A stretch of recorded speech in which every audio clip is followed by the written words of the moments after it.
Welcome to the KINJAZ Podcast. Here we will discuss dance, life, and whatever the we want. Folks, welcome back to Kinjaz Movement in the Shadows. We are your hosts, Ben and Anthony. And we got a returner, we got a crewmate, we got a homie, we got a brother back at the pod. I'm so stoked for today. We have dancer, choreographer, teacher, artist, director, Swounceler. That's swag counselor. That's a swag counselor. We're going to get into that. Repping Box Cutters, Most Wanted Crew, GRV, and Kinjaz. We have Bam Martin back in the pod. What's up, guys? Bam guy? Thank you for that intro. Hey, Dang, Box Cutters Most Wanted. That's good. I had to go back into the archives for that, bro. Yeah, I still rap. Dude. Hey, but dude, Bam, it's good to have you back. Thank you for having me. You were one of our early guests at the beginning of the podcast. This is I true. think you were episode 25. So, folks, if you guys are curious about Bam's origin story, you're going to find that back in that episode. So feel free to go back and listen to that. But Bam, we wanted to catch up with you with where you're at today. Well, 2019 was when we last had you on the pod. And then we just had a whole thing of a pandemic in between that time. And I think that one we talked a lot about, like, you know, your style, your dance style and things like that. But like, we'd love to just kind of catch up with where you're at with, you know, the pandemic and, you know, like how has that been for you? Great question. Pandemic was, hard for all of us, right? Kind of everyone got something taken away from them. And so for me, I was traveling a lot in 2019, traveling a lot, doing the whole travel and teach workshop scene, and which you guys know about. And at that time I was on the road all the time. But then pandemic happens and I'm just home. But one of the things like I took away from that is there was this one moment, because spending every day with my wife and my son. And one time Kimmy was just like, I really noticed like how much closer you've gotten to Jaden, and like just watching your guys' relationship evolve into what it is and she was like, it makes my heart warm, and That's dope. That was one of those things where I was like, oh damn, that hit me too. It's been like 3 minutes, I'm already about to start crying. Yeah, you better start crying. No, it's just when I hear that, like, how was the pandemic for you? That's like the one thing that always sticks out, is that one moment she told me that. And that just meant a lot to me. And right. So one thing it did do to me was kind of like, I was getting like some inquiries from different places to travel when things were opening up again, but it was hard for me to say like yes to any of these, just because I was like so used to being at home, and I really wanted to like nurture that relationship with my son. And so that was like, every time I think pandemic, there's always like the bad, we lost a lot, we did this and that, but I always try to like look for that good in there. And you know, well, I remember at the top of COVID, your pops got sick. Yeah. And at least for me, he was, I think, maybe the first person that I knew that got COVID that was kind of close to home. Same. You know what I mean? Mm-hmm. That was very close for all of us. And it was all like new. So like, we didn't know, there's not a lot of like, you know, we didn't know what to expect. We're just what does this mean? You know what I mean? And that was a tough time, because I know that all of us were just like, we're there with you, we're praying with you and your family, and that got kind of far too, just to add to that. Like, it wasn't just like, you know, because people were getting COVID, but fewer people were going like to the ICU and needing a breathing machine and stuff like that. And there was that whole issue with not enough breathing machines and stuff like that. And your dad was on a ventilator. He was on a ventilator. So, you know, it was crazy. So my brother's he's an RT, respiratory therapist, and he was saying, like, because I was telling him, because I was asking him questions like, yo, dude, like, Bam's dad, you know, this is a situation. So he's asking me, like, you know, how's he doing? I'm like, he's on a ventilator. And he's like, he's on a ventilator? And I was like, yeah. And he's like, how old is he? And I was like, I'm not sure. I think he's kind of, he's on the older side for sure. He's Bam's dad. And he's just like, man, like, it's going to be tough. I was like, you know what though? Like, just going to pray, what I'm saying? Like, and then so with that, because, from what my brother was telling me, he's like, when you get to that point, when you're on a ventilator and you're at, that kind of higher up in age, it's a lot harder to kind of recover from that. Yeah, man. And so like, I don't know, I'd love to just let you just jump into that. Yeah, down to, because spoiler alert, he made it out. Hey, he's still going. So go. You know what I mean? But yeah, COVID was like super, right. New game to us, and we didn't know what to expect. And nowadays, you get COVID, it's like, sorry guys, I'll be there next week. You know what I mean? Like, yeah, which that's thank crazy. God we're there, and whatever your political beliefs are. But was his like recovery part? No, but like, was his recovery like a pretty difficult road, or did he kind of? Yeah, a lot of it was like obviously physical, but like mental too, right? Because you're under, I forget exactly how long. It had to be like over 2 weeks on the ventilator, like this thing down, and like he's basically crazy. Just there, right? Yeah. And so when he came home, he was sharing a lot of stories that like didn't make sense to us. Like we all met in their backyard when he was being discharged and coming home. And me and all my siblings and their significant others, my wife, the grandkids, we all surprised him. And he was kind of like remembering everybody's name, kind of like trying to recall everyone's name. And he did pretty well, but it was crazy. When he got to me, he like pointed at me, right? And he was like, and he like walked closer to me and he was like, you're my nurse, right? Like that you're... you went to, you're from West Covina, blah, blah, blah, all this stuff, right? That wasn't true, but obviously I'm like trying to, that was me.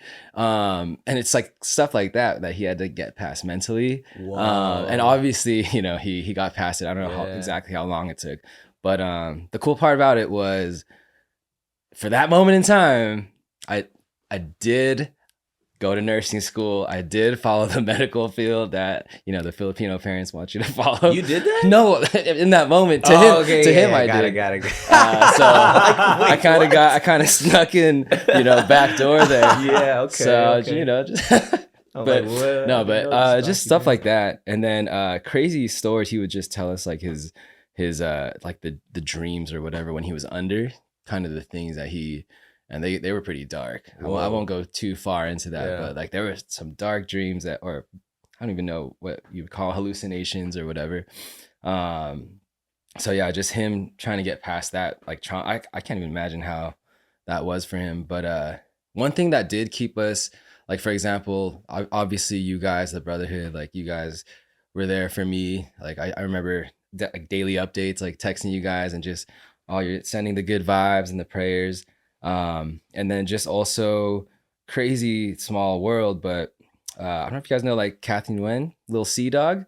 She's Kathy. She's a singer. Yeah. YouTuber. I do. She was actually working at the time at the hospital that my dad was in. And so she would kind of go into his room once in a while and like just grab his hand, hold his hand, and that's dope. Just kind of pray over him or tell him like, Tito Ray, it's me, Kathy, I'm here for you. So we had this kind of weird, like, obviously we were on the phones with, all the nurses, all the epidemiologists, I don't even know the names or whatever, but she also had some updates for us. Yeah, because we couldn't go in. We couldn't, right? They only updated probably my mom and my sister because they were on the call log.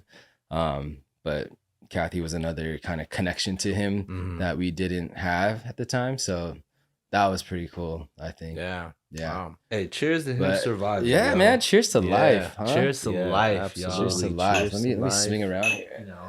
Dan's here, so we got to get a glass out. Hey, man, it's just a little juice.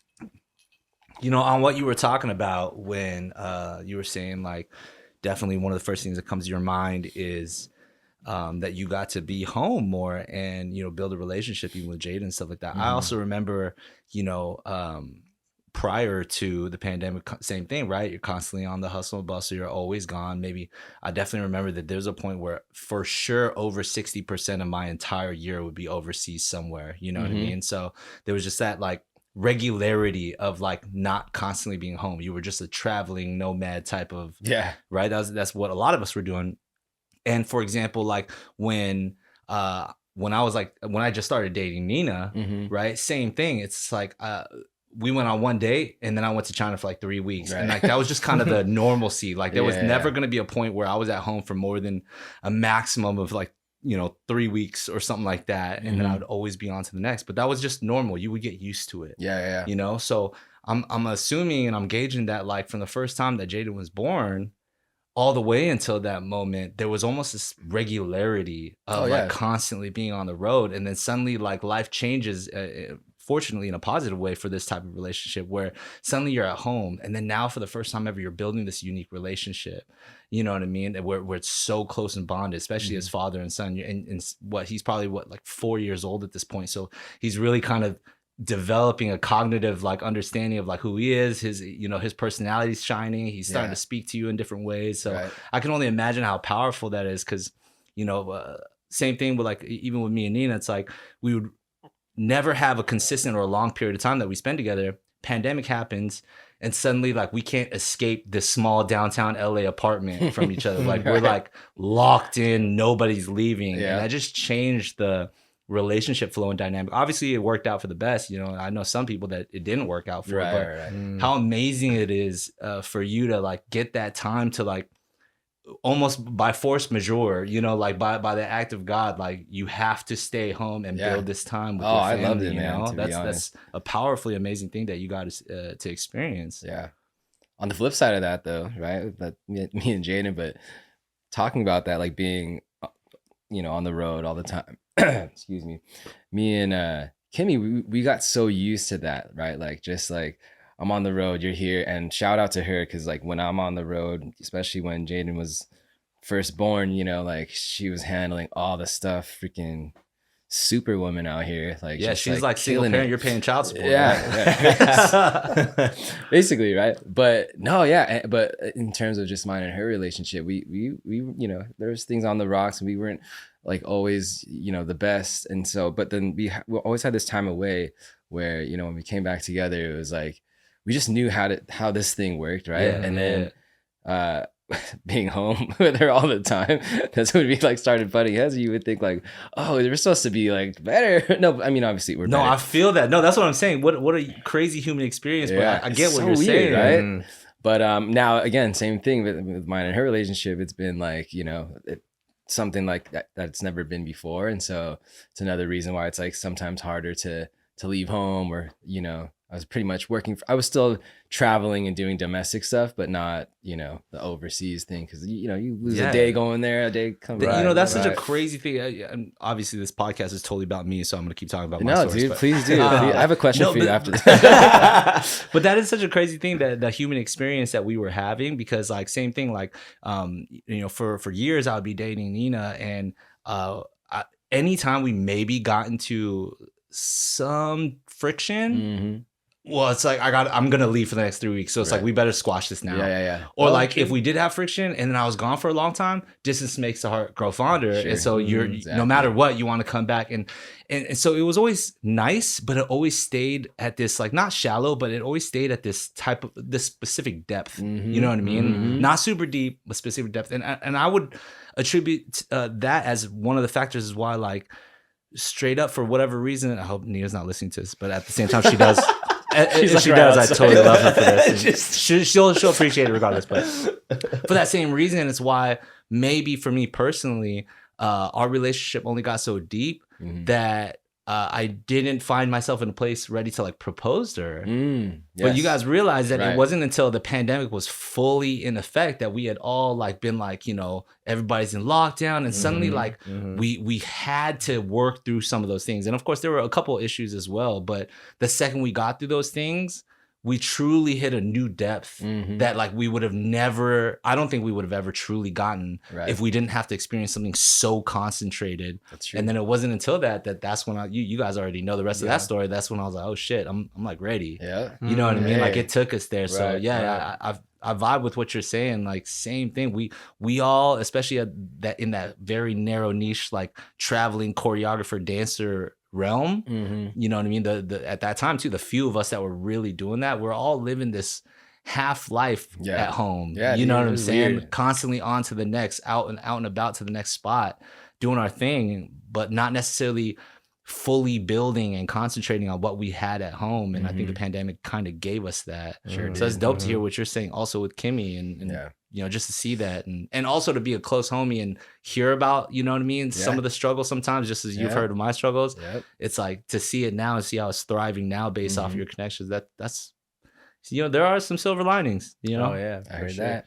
You know, it's funny. I was like, you know, I knew you were coming onto the pod. So I was like, you know, I got to stalk Bam a little bit. I got to see what this guy's been up to. You know everything about me, right? Well, so I'm on your gram and I'm just scrolling. I'm just like going down your feed. I don't post One thing that I started to see outside of like the less use of photo filters, because you remember like IG in the very beginning, everyone's filtering it up like crazy. Yeah. But one thing that I started to notice was like, I'm watching Jaden. Well, I'm scrolling down, so I'm watching him get younger. Benjamin Button. Yeah, I'm just like Jaden Button. Benjamin. Okay, exactly.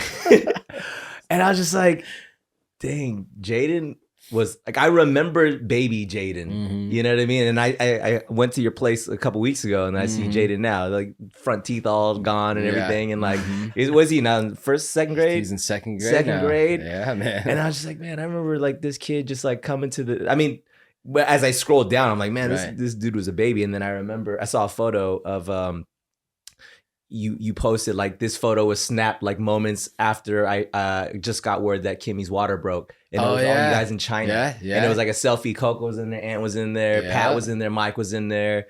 And it was like Sora was there. Yeah, you wrote like Sora was also there. And then that was like the moment. But you also kind of talked about this in the first episode that we had. But like, what's crazy to me is that like how, I mean, that was what, 2015? 2015. And like how quickly, like, because I just seen Jaden a couple weeks ago. I'm like, this dude's like a young boy. Oh yeah, you know what I'm saying? But like how fast that stuff just kind of flies by. And so, you know, with these years that you've been able to kind of be a little bit more at home, because that was like at a time where you were at the height of your, you know, traveling regularly. That was just like, you know, like what Ann said, it's just a part of the program every year. That's just what your calendar looks like. But you had a good handful of years recently where you were just kind of parked at home. How have you been able to sort of like maximize those years with Kimmy and as well as with Jaden? Like, what are some of the things that you feel like, man, like I really loved what, you know, this time that COVID kind of forced us to do? Like, how have you guys sort of grown in that time?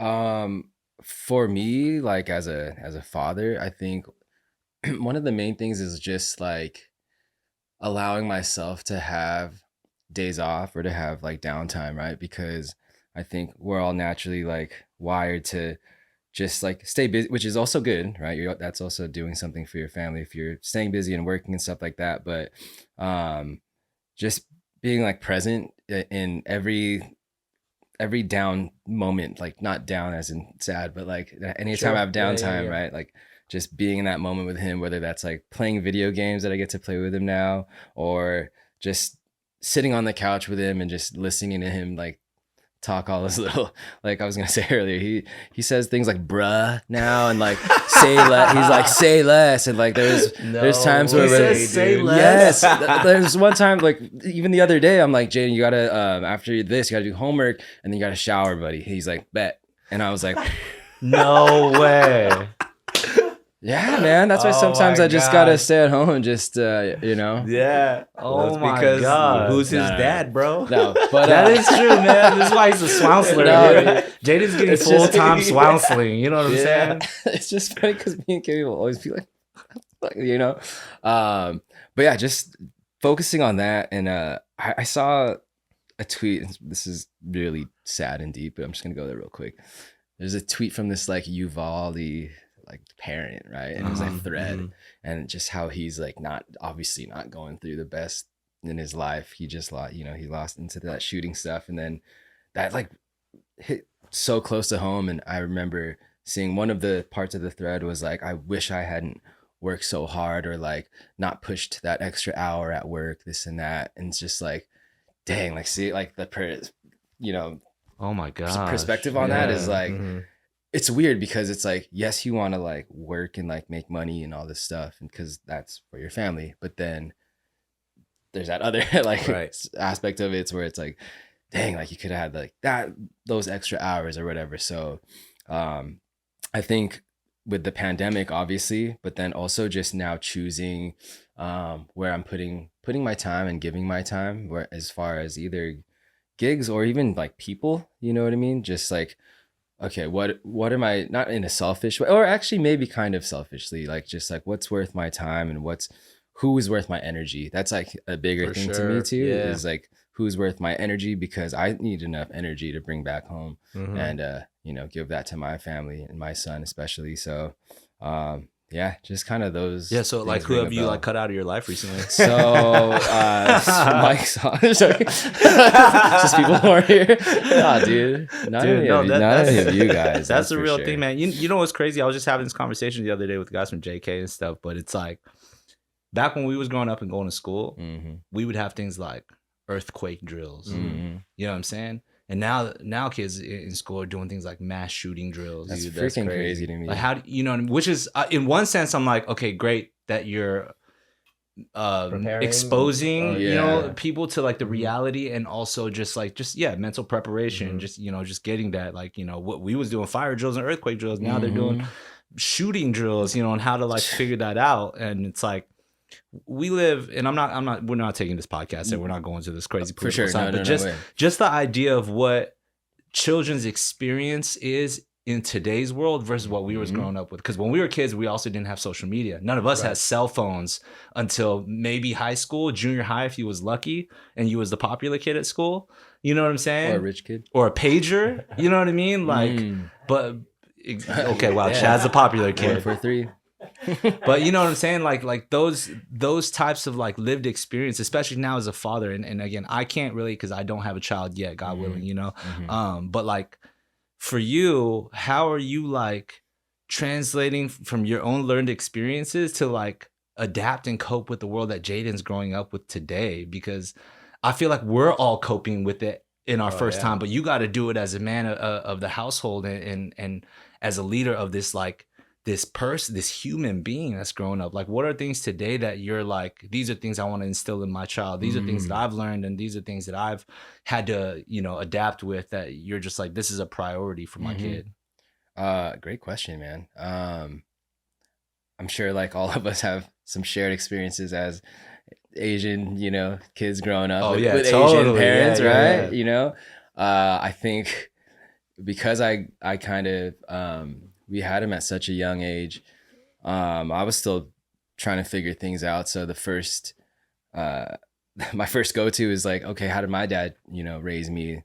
Let me do that. And I think the main thing was, how did my dad like discipline me? So I'm going to do that to him. So, keep it real. There was in the early stages, when obviously not when he's like an infant or a baby, but like 2-3 years old, kind of like smacking him or spanking him more than I should, right? And here's why I say that, because like I noticed that I didn't feel good afterwards, right, doing that. And then just kind of seeing how people are raising their kids, I'm honestly just learning, right? Like no one taught me how to be a dad or whatever in that sense, like having my own.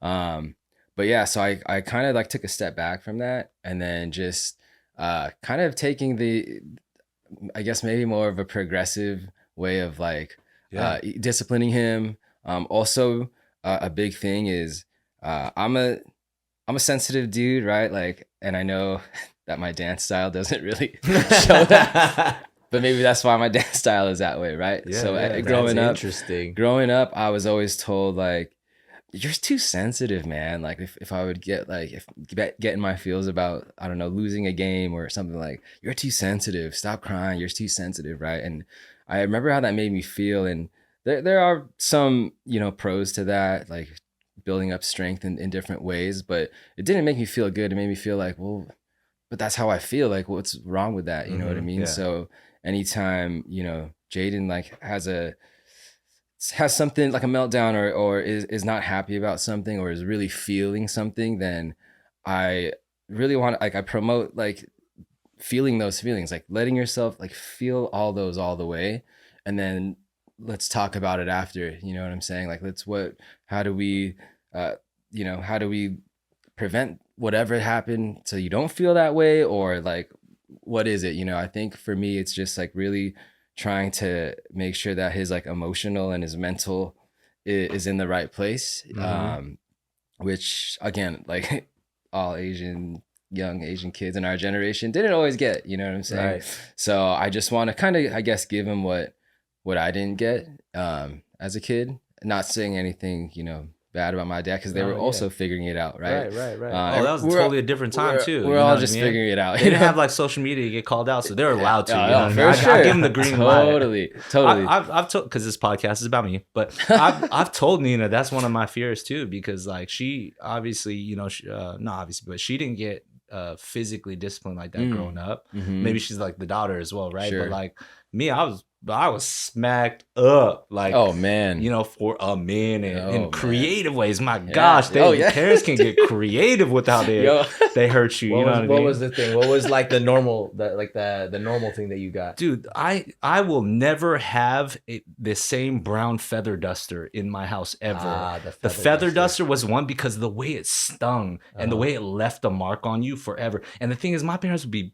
hilarious with it. It was like the real feathers, a real feather, like, real feather, real brown and feathers, and just about. had the wood end, right? Yeah. That was slightly taped up for no reason. Yeah. And they would have the same feather duster. And dude, when it would get serious, it would straight up be like, pull down your pants and lie down. And it was bare ass feather duster with my sister on the stairways cracking up at me in the corner, just like, you know what I mean? Just like those kinds of things. So it's hard for me to not think like, when you say like nobody taught me how to be a dad, it's like, well, our dads teach us how to be dads, right? You know what I'm saying? What we see is what we copy. So the idea of shaking off, like, well, I got that quote unquote disciplined. That would be my default unless I actively change that for myself, right? You know what I'm saying? So to hear you go through that and even explain like, oh, I don't like the way that felt. You know what I mean? So you're choosing to just like reshape that. I'm like, that's great. And I'm probably going to be hitting you up for advice. Well, should I have a child later? Because like I was taught a certain thing. You know what I mean? Then you condition him in a different way, right? Like, so like, I'm not going to do that, right? And it actually makes it physically easier for me because I don't have to like, exude any like physical strength. But what I do is, keep it real. He doesn't like when I yell, right? And when I cuss, right? So if two things come together, right? Oh man, he's not, you know what I mean? And so I'll give him, hey, don't do that, bud. Come on. Like, I already told you that before, right? And then out of nowhere, sometimes I'll just, I'm not going to do it here. I don't want to, I don't want to make anyone go deaf. But just like, just make presence known, right? It's kind of like when you're... It's an alpha dog type of thing. Yeah, when like a bear comes and you're supposed to blah, right? And right away, he just gets it. And I'm not saying, oh, this is going to work for all his life, right? But at this moment that I'm at right now, that's what works for him and for me. I don't have to get any other extra equipment. I don't have to, you know what I mean? The sandal, you ain't got to get the feather duster, you ain't got to get the belt. Out, So, I think just really trying to like get on the same page with him, but you still got to hold back and not be like too best friend. At least for me, because then I don't want him to like take advantage of that and not respect me. So I'm trying to find that. I'm trying to find it, I'm always trying to find it every day, but that's what's working for me. I feel like lately, I mean, most guys that, would hope to have, I'll just put myself in my own category. Like for me, because I didn't have a great relationship with my father growing up and a whole other story, but I kind of lost my father early on, right? Like I was like 14 years old when he got shot. And so like, that was something that I'm like, I missed out on a big chunk of life where I feel like I wish I could have gotten to like know my dad and be friends with him and blah, blah, blah. And so for me, as somebody who, if I were to ever have children, I would hope to, I don't know what it is, but it's like this, like, I want to right that wrong somehow. Like the thing that I missed out on in life, like I want to like find or just have the opportunity to be like, man, if I were to have a son, like I'd want to be his best friend. And you have a son and you're like, but you say you're trying to find it. It's like you want to be close and be best buds, but you also want to establish that like, but I am your father. You got to respect me. Yeah. But like, yeah, you're navigating in real time and you're figuring it out, and there is no cookie cutter way to do anything. Yeah, you know. So but you know what's crazy though? Don't you think that when we look at all of our homies, like in general, isn't Bam actually like closer as a friend with Jaden than a lot of our other like homies that are fathers and stuff? Right? I think so. Bam's actually really good at that. You know what I'm saying? Thanks, man. Hey, I'm just saying, man. You're just the way you play with us. I see it as like the way you play with Jaden. And I'm like, that's what you know makes what it so fun, though. I see Jaden picking up a lot of your like your quirks, and I mean them in the best way. Like, he has a you know, playfulness. He's a silly guy. I was like, you get this from your pops. You say less, man. Say less. Silly guy. See, there you go. And like, you know, I could totally see Jaden. But that's the thing, man. Like, we don't even realize this, but like, we pick up things from our parents that we don't even realize, and things that we probably don't like even. We're like, man, did I really get that from my mom? Did I really get that from my dad? And so like, they're really paying attention to you. With that, you know, with like the close amount of time that you guys have been spending, you know, like, is there something that you've recognized that you can see in Jaden? Like, wow, I really see this like developing in you, and like, and other than his swag, other than the swag, other than his lingo, I think it's I would say like he's pretty artistic. Yeah, he has like all these little games, and he'll just take a break from playing video games and just randomly go in his room and get a bunch of paper and then just start drawing out his own characters or like modified characters from that game. That's tight. He's actually written his own full length. I should have brought it. Comic book. What? It's called Into the VR World. Yeah. It's pretty wild. Yes, I kid you not. He does need a little direction on storyline. You're like, hey, your chapter 2 sucks, by the way. Just the cohesiveness of it. But no, like, so he'll do this all the time, actually. He'll ask for like a bunch of printer paper, right? Which nothing's cheap these days, right? And I'll staple all of them together or tape them together, and he'll start and he never finishes it, right? And then one day, this was like a month and a half, like 2 months ago, he asked me for a bunch, right? And I was like, okay. And I did the 3-hole punch, wrapped some strings around the 3 holes. So it was like a legit little. So then I was like, I don't think you're gonna use all this. He's like, Dad, I will. I promise. I was like, He's like, I promise, right? So then I'm like, all right. Day by day, he like worked on it. I would see him like playing his video games or doing homework, whatever, and then like drop it, go to the table, and like start writing. Anytime he got inspiration to write in his comic book, he went and he did it. And he like drew his own like squares and bubbles and speech bubbles and everything. And lo and behold, he finished his comic book, and he's writing Into the VR World 2 right now. Oh, yes, sir. So I was just say his artisticness and like attention to detail. Well, that's in the Martin blood, bro. I feel like your entire family, y'all are a bunch of artists. You just, that is true. I guess so. You know, that's cool, man. I'm gonna ask you a funny question, but like it's funny when you hear it shallowly, but I think it's gonna transition into something like actually serious to discuss. Okay, what? If Jaden is like, "Hey, Dad, I want to be a dancer," what are you gonna tell him? I'm gonna be like, "Don't do it, dude." It's not gonna get you anywhere. You're just gonna travel the world. You're gonna miss out on all your kids' stuff. No. Oh man, I mean, I'm waiting for that question, and I'll tell you what.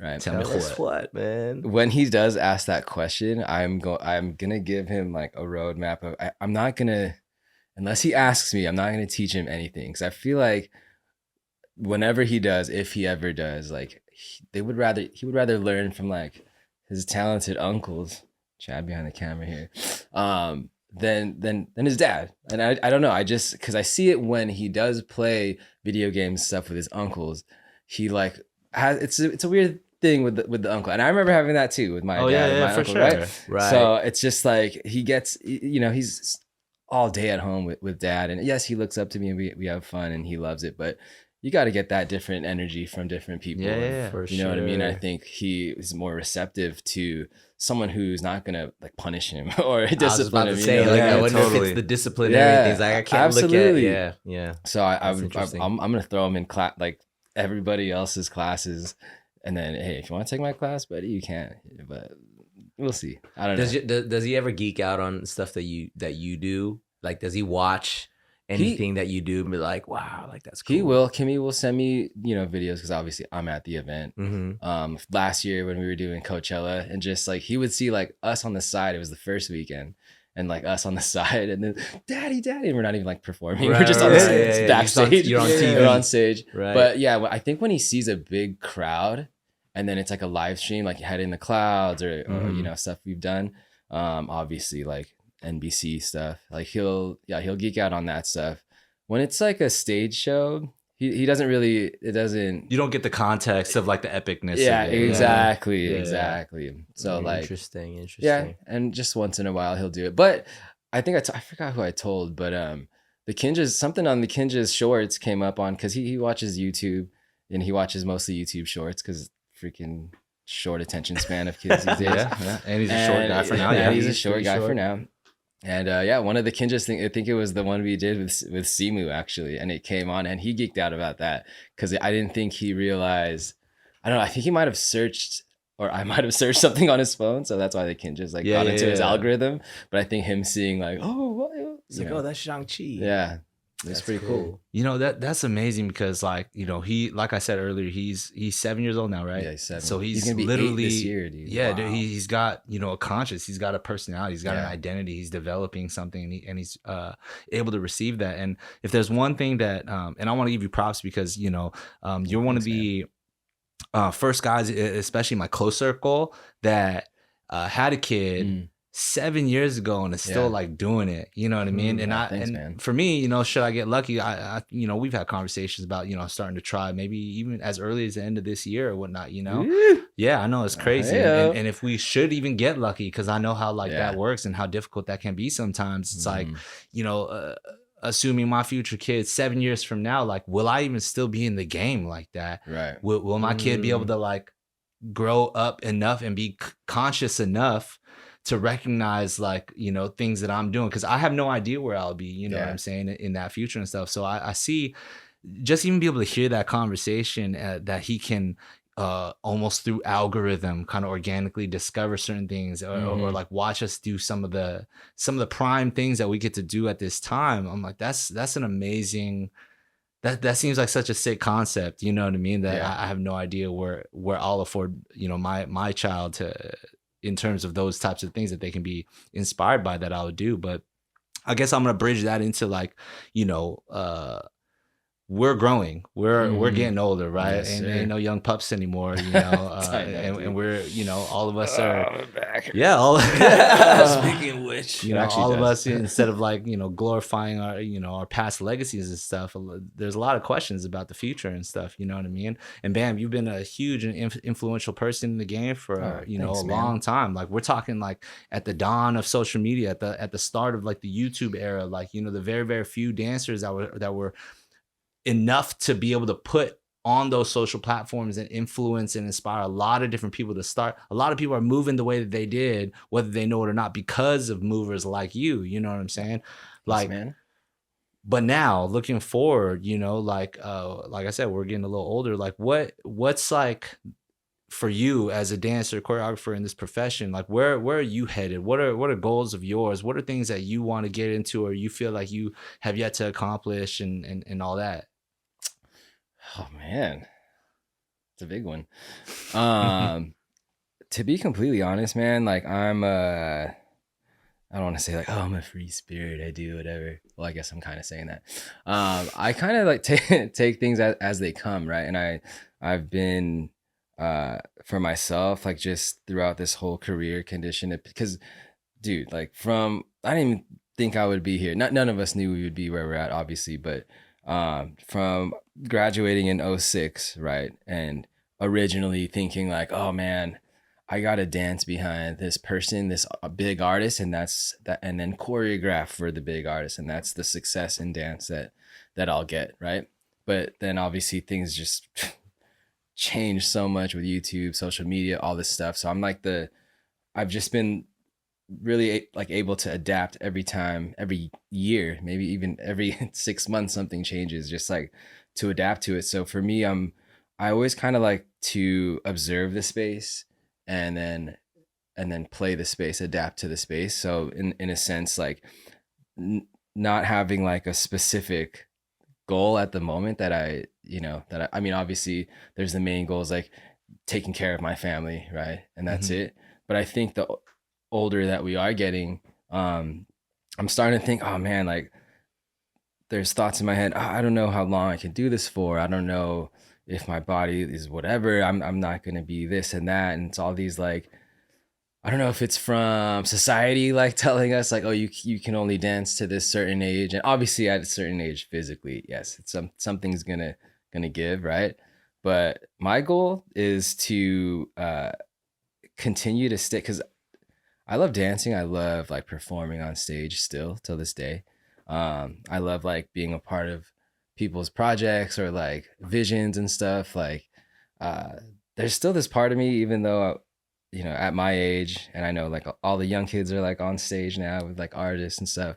There's a part of me still that is just like, man, I would still love to just get up on stage and perform and dance and do that. So my goal is, because I'm going to be 35 this year, is to stay healthy and to stay physically and mentally fit, so I can continue to like do this as long as I can. I want to dance as long as I can. That's like my goal.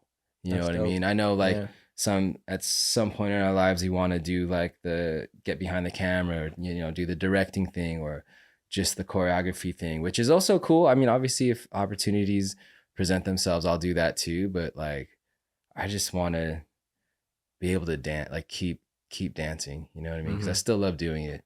And the other day I was kind of like, we had that conversation of just remembering who you are, where you came from. And I went on this weird, I forget, someone posted about teaching an old piece or something. And then I was like, oh man, I'm going to look at some of my older pieces. And I was just like watching them. I'm like, damn, dude, I used to move fast, like fucking so fast. And your name is Bam, bro. I know. But I was like, damn, why the fuck am I moving that fast? And then I'm like, do I still move that fast? And like sometimes I do, but it's a little bit more of a, you know, toned down version of it. Still hints of it here and there. But yeah, just thinking of like, man, like if that was me back then, obviously I'm not going to do that now, but just to be able to have that longevity of like just still being able to do what I do as long as I can. Yeah. Because it is a, you know, I do move fast. It is like a very like physically taxing thing. And it's like, if I can stay fit enough to do that as long as I can, I'm going to do that. Yeah. And you was like my yin yang, man. Like, you know, it was always so fun being at the same camps as you, you know. And then I would always like, I always had this joke that I would teach. You remember this? I would always call shit the Bam effect, where it's like Bam would teach like his 8 counts at the first half of the class, right? So you learn this combo and you'd be like, ah, cool, I think I might have this combo to the counts that he's giving. And then he would demo it and I'd be like, bitch, that is not what you taught us. Like there's something different there. You know, I might have the skeleton, but you packing in the blood, the meat, the veins, the essence, the soul. You know, it's a whole different power when he would demo it. You know what I mean? I will say, along that little ride that I took of going back, I did come up with a video of you and, dang, who was it? It was you and somebody else doing another. It might have been Metch. It was in Sweden. It hot for this? No, it was it was Malmo, but you were doing it in my class. Oh. And you were doing it was to whooping ass was the thing. I don't know if you remember that, but you were getting it too. I was like, dude, you got my it, scrawny ass looked like I was about to break apart doing your moves, man. You could snap you with your fingers, bro. You got it. Dude. Hey, you're the one who was pulling me out of that, man. That's why I think I really always enjoyed jumping in your class, because it was like one of the greatest challenges for a person person like me, because you're right, you were moving that fast. You know, you were moving fucking strong. Everybody knew that like Bam was gonna come out and bam. The way that people would Hey, thanks, scream man. after every demo was something I had never seen before at that level. You know what I mean? Like, you for real, we're doing something. You're a culture creating and moving in a way man. that like nobody was doing that, dude. And you know, today I don't take anything from like the everybody who's smashing it today, but I'm just gonna give it up to, you know, just as I know all of us always appreciate OGs before us and stuff, and like where we got stuff, like people got stuff from you, man. Oh like, man, thank you, dude. Well, with that too, I want to actually, I just want to ask the room, because I think, you know, there is this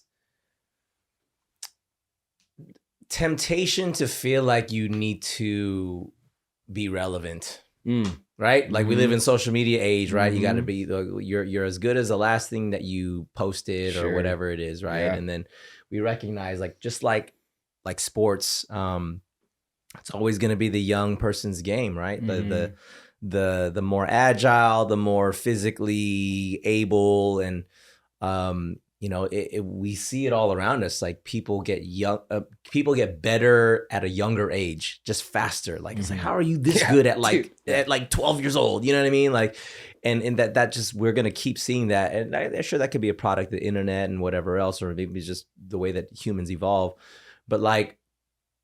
And you know, I'd like to ask you, Bam, like, do you feel like you have a struggle with that? Like, you know, because, you know, we're talking about your style of, you know, I think we all recognize, like, dude, yeah, like there's a distinct style that Bam has, his quality of movement, not just speed. I mean, it's like, you know, it's not, we're not talking about impressive speed. We're talking about like, yo, there's good quality of movement, but it's just like the way that you do things and put things together, and how you hear music, and how your athleticism, and how that's really like inspired a whole generation. You know, when I look at like GRV, you know, and you know, now I'm like, you guys are clearly I mean, not just you, obviously, like John, like there's so many people, right? But like, I see a lot of your influence. But you know, as you are, so you're turning 35 now this year. You're still hella young, bro. But like, just saying, but like, do you struggle with that? Like, man, I gotta, you know, reinvent myself, or I gotta like keep up with like what's kind of hot now? Or do you feel like, you know what, I'm good with who I've always been? Of course, you're gonna always evolve and elevate who you've always been. Right. Doesn't mean that like you're just like, nah, I'm just gonna do all my old stuff all over again. Right. But like, you're gonna evolve yourself and how you evolve yourself. But do you feel like there is a tension between feeling like, I gotta like tap into a little bit of what's hot right now, quote unquote hot, or do you feel comfortable just kind of like, I'm just gonna do me? That's a really good question. I do battle with that, like, a lot. I think all of us do, as far as like the relevancy or like, you know, because to be honest, man, I mean, you said you went down my IG, you probably didn't see much, because I don't post as much. Nah, you got a lot of stuff, bro. You got a lot of stuff. And well, I mean, there it is, dude. There's my like, you know, my mind telling me like, are you you know, it's that battle inside. But I think I do, as far as just that relevancy thing, like I do what feels right for me. Like I know what's up. I know if I have to, you know, social media this and that just to keep things going and stay relevant. I know what's up. You know, I'm on social media all the time. I'm not like posting all the time, but I see a lot of new stuff. I just kind of stay observant to where the dance scene is going, what's hot, what's not, I guess. But and then there's like different kind of dance that's trending and versus dance. I don't want to say actual dance, but that might be. Speak on it, bro. But you know what I mean? There's like trendy dance, kind of very more general public dance, and then there's like the deep dance. And so I still stay kind of observant. Oh, that was so Filipino. Observant of me to. There's something observant that I do.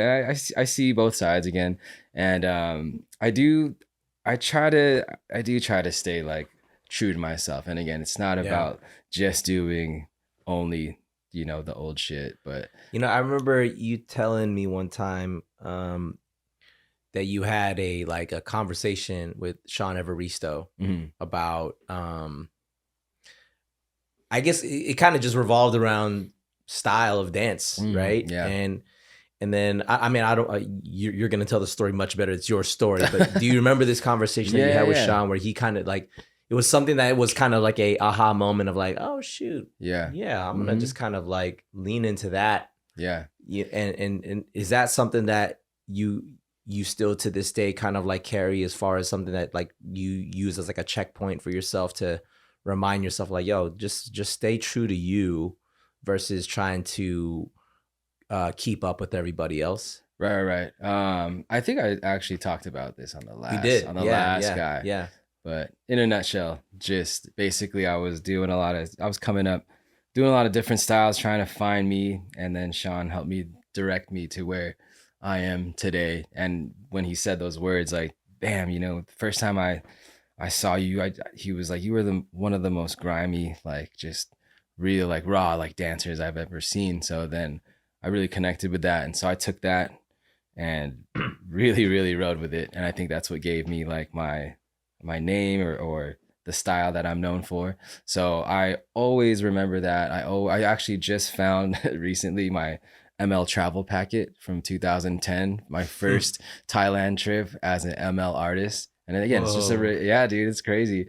And it's just a reminder that like, hey, like remember who you are and what you do and what you're, I guess, known for and what you created. That's why a lot of times I will, they'll be like, oh, classic band, whatever. And I think that's an ode to to myself, because like, how does it make you feel? I did that shit, huh? When you hear stuff like that, like classic band, like how does it make you feel? It depends. And it depends on the context. You know what I mean? There's people who will say it, but who respect me, and then know what's up. Or I don't know. To me, I don't let it bother me, because like that's my shit. Right. You know what I mean? Yeah. There's people who have taken my shit and have said nothing about me. Right. I'm saying it myself then, but it is what it is, right?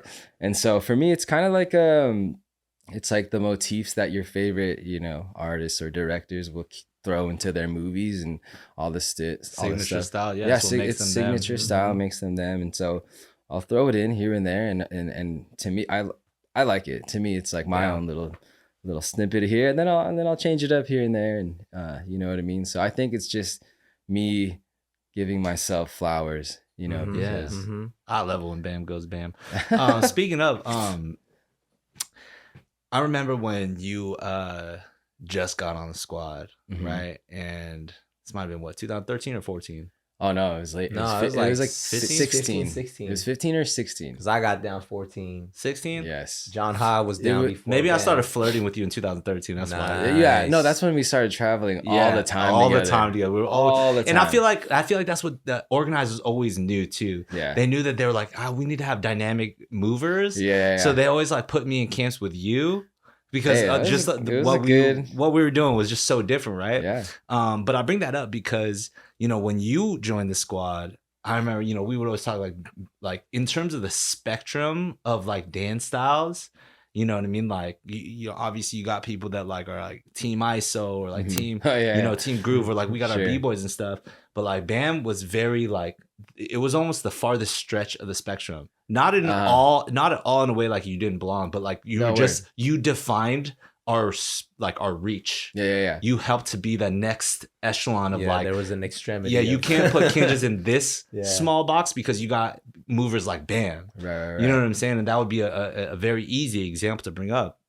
But that being said, it's like, I want to just ask a question just for the sake of fun conversation. Like, how has your Kinjaz experience been? Because not only were you a far extension of the spectrum of movement, but you've also now, so actively, and obviously we're always so proud to rock with you. I'm always so honored to, share a stage with you, but you've also seen Kinjaz through like a lot. Yeah. You know what I mean? Like through a lot. Were really, really, really great growing years. And also, some of our more recent, like very, very tough years, through the pandemic, stuff like that. And you just been ride or die. And I can share all day about our experience with Bam, but like, how has your experience at Kinjaz been? Just for the sake of conversation. Yeah. No, actually, when I first joined, like that whole spectrum thing, right? There was a I don't know how long it took, but there was a while, you know, that it kind of took me a little bit to like find my grips in the squad, or yeah, just because of that reason, right? I know like me and John Ha, we had like our connection together, but and obviously as friends and as, you know, just like people I've met, you know, along the way and getting closer to, it was hard for me to find my footing at first. And then I started to see that, okay, people are down to like either do my stuff or whatever, or just teach me, or dude, I never really touched any kind of ISO game before I came here, and I'll tell you what, dude. I mean, it has their own little ISO technique, which is always kind of was a challenge for me. But obviously, like the Tony Tran effect, like that thing really like. I feel like I don't know how to dance. Different planet. Yeah, right? Different planet. But no, it's been good, man. I feel like again, it also taught me how to kind of just prioritize like my time and my energy into certain things. For example, I was again going out solo in the beginning doing stuff, but then there's a lot of Kinjaz gigs back home, and like this is when we were like also like picking up speed in a certain season, and I was missing a lot of it. So I remember just telling myself like, nah, dude, like I'm not going out solo anymore. I'm gonna give as much time like to the squad. I remember prioritizing it to where, okay, here's the squad's schedule, and then let me do my solo schedule around this. Whereas before it was, you know, in the beginning it was kind of like backwards. But yeah, it taught me a lot, man. You guys taught me how to slow down in my movement and just pick the right moments and stuff like that, just as far as dance goes. And then as far as life goes, just, yeah, I don't know, just prioritizing energy, money, time, and just like brotherhood or kin, you know, just being able to be vulnerable in a group of mainly dudes at the time, right? And it felt good, man. It was a release, because even though yes, I was with GRV for the longest time, there was like that break where I was just kind of doing my own thing. So I feel like I didn't have, you know, that family or that squad to kind of just like be around and be myself around. And Kinjaz, you know, gave me that. And so it's been a ride, man. It's been a ride. And I remember the tough times, like, you know, more the recent pandemic times. And I remember having a conversation with you, and if you're like, you know, I understand if you want to like jump ship, basically. I remember you using that exact term, like, you know, if you want to jump ship now, you know, like it's all good, or that we'll always be, you know. And I'm like, fuck that shit, dude. I'm here, man. I'm gonna go down with the ship, or if I can keep sailing with the ship, whatever it is, man, I'm here. So yeah, it's been a ride, but I mean, it has been a ride, man. I love it, man. I'm here, and it's like you guys have given me a lot. Yeah, it's always been like a lot of this. And yeah, very. It's what I need. Us a lot too, you know. Yeah. I don't even want to say us like we're in the room, like we can fucking be on the same squad. But yeah, for the sake of this pod, your pod, yeah, man. You know, like when I was able to hang out with you, was it a month or so ago, a few weeks ago? We're just checking in on like life stuff, right? Like, you know, like where are you at this year? You know, what are you like focused on? And I was sharing a little bit about like where I'm at too, and it's interesting because like, you know, I forget sometimes like the age difference between us, because I literally look, I'm like, we're all peers, we're all the same age. Hey man, I'm like, damn, I'm look like. I'm also just like younger, significantly older than you, though. No, you're Benjamin Button Chung, dude. but you know, when I hear you say stuff like, "Oh man, like, you know, however many more years I can still do this and perform," like, dude, I completely resonate with that. Like, you know, at the end of the day, man, like, sure, I'm turning 42 this year, you know, and so I'm like, I still love dance and I still want to perform and I still want to like, but like. It may not look the same as it did at a certain, like whatever you consider your heyday, whatever like your prime was, whatever that is, you know, it's also a subjective term, but like, you know, however you feel like dance is for you. Cause I was at freaking Miles Brown's birthday party Yeah. like a couple weeks but he ago. was on the pod, right? Yeah, he was on the pod too. Shout out Miles. Yo, he's killing it. He's well, first of all, for some reason I always remember him as Baby Boogaloo. Yeah. Dude. And then I saw him on the pod and I was like, that's not me. Dude's a grown man. He's 18 years old. Anyway, shout out to Miles. But I'm just saying he's a grown dude. And you know, being at his birthday and I'm like seeing Sugar Pop. I'm seeing Pop and Pete. You know what I mean? Stories. Like I'm seeing Super Dave, like Flowmaster, you know, Bradley Rapier, you know, like all these dudes that I'm like, yo, these guys have been putting it down for generations before us. Yeah, we was looking up to them always. Yeah. And I'm seeing them still getting down. Yeah. They're not doing whatever's quote unquote trending. Right. They're doing them. Yeah. And like, which is amazing. What it reminded me of was like, look, you don't have to do anything to be relevant, quote unquote. All you got to do is just continue being you to be relevant. Right. You don't need to be relevant with the trends. Unless you want to. You can. There's nothing wrong with that. You know, that's okay. Yeah, but like, you know, the level of like respect, not even respect of like, oh, you're my OG, so you like demand my respect.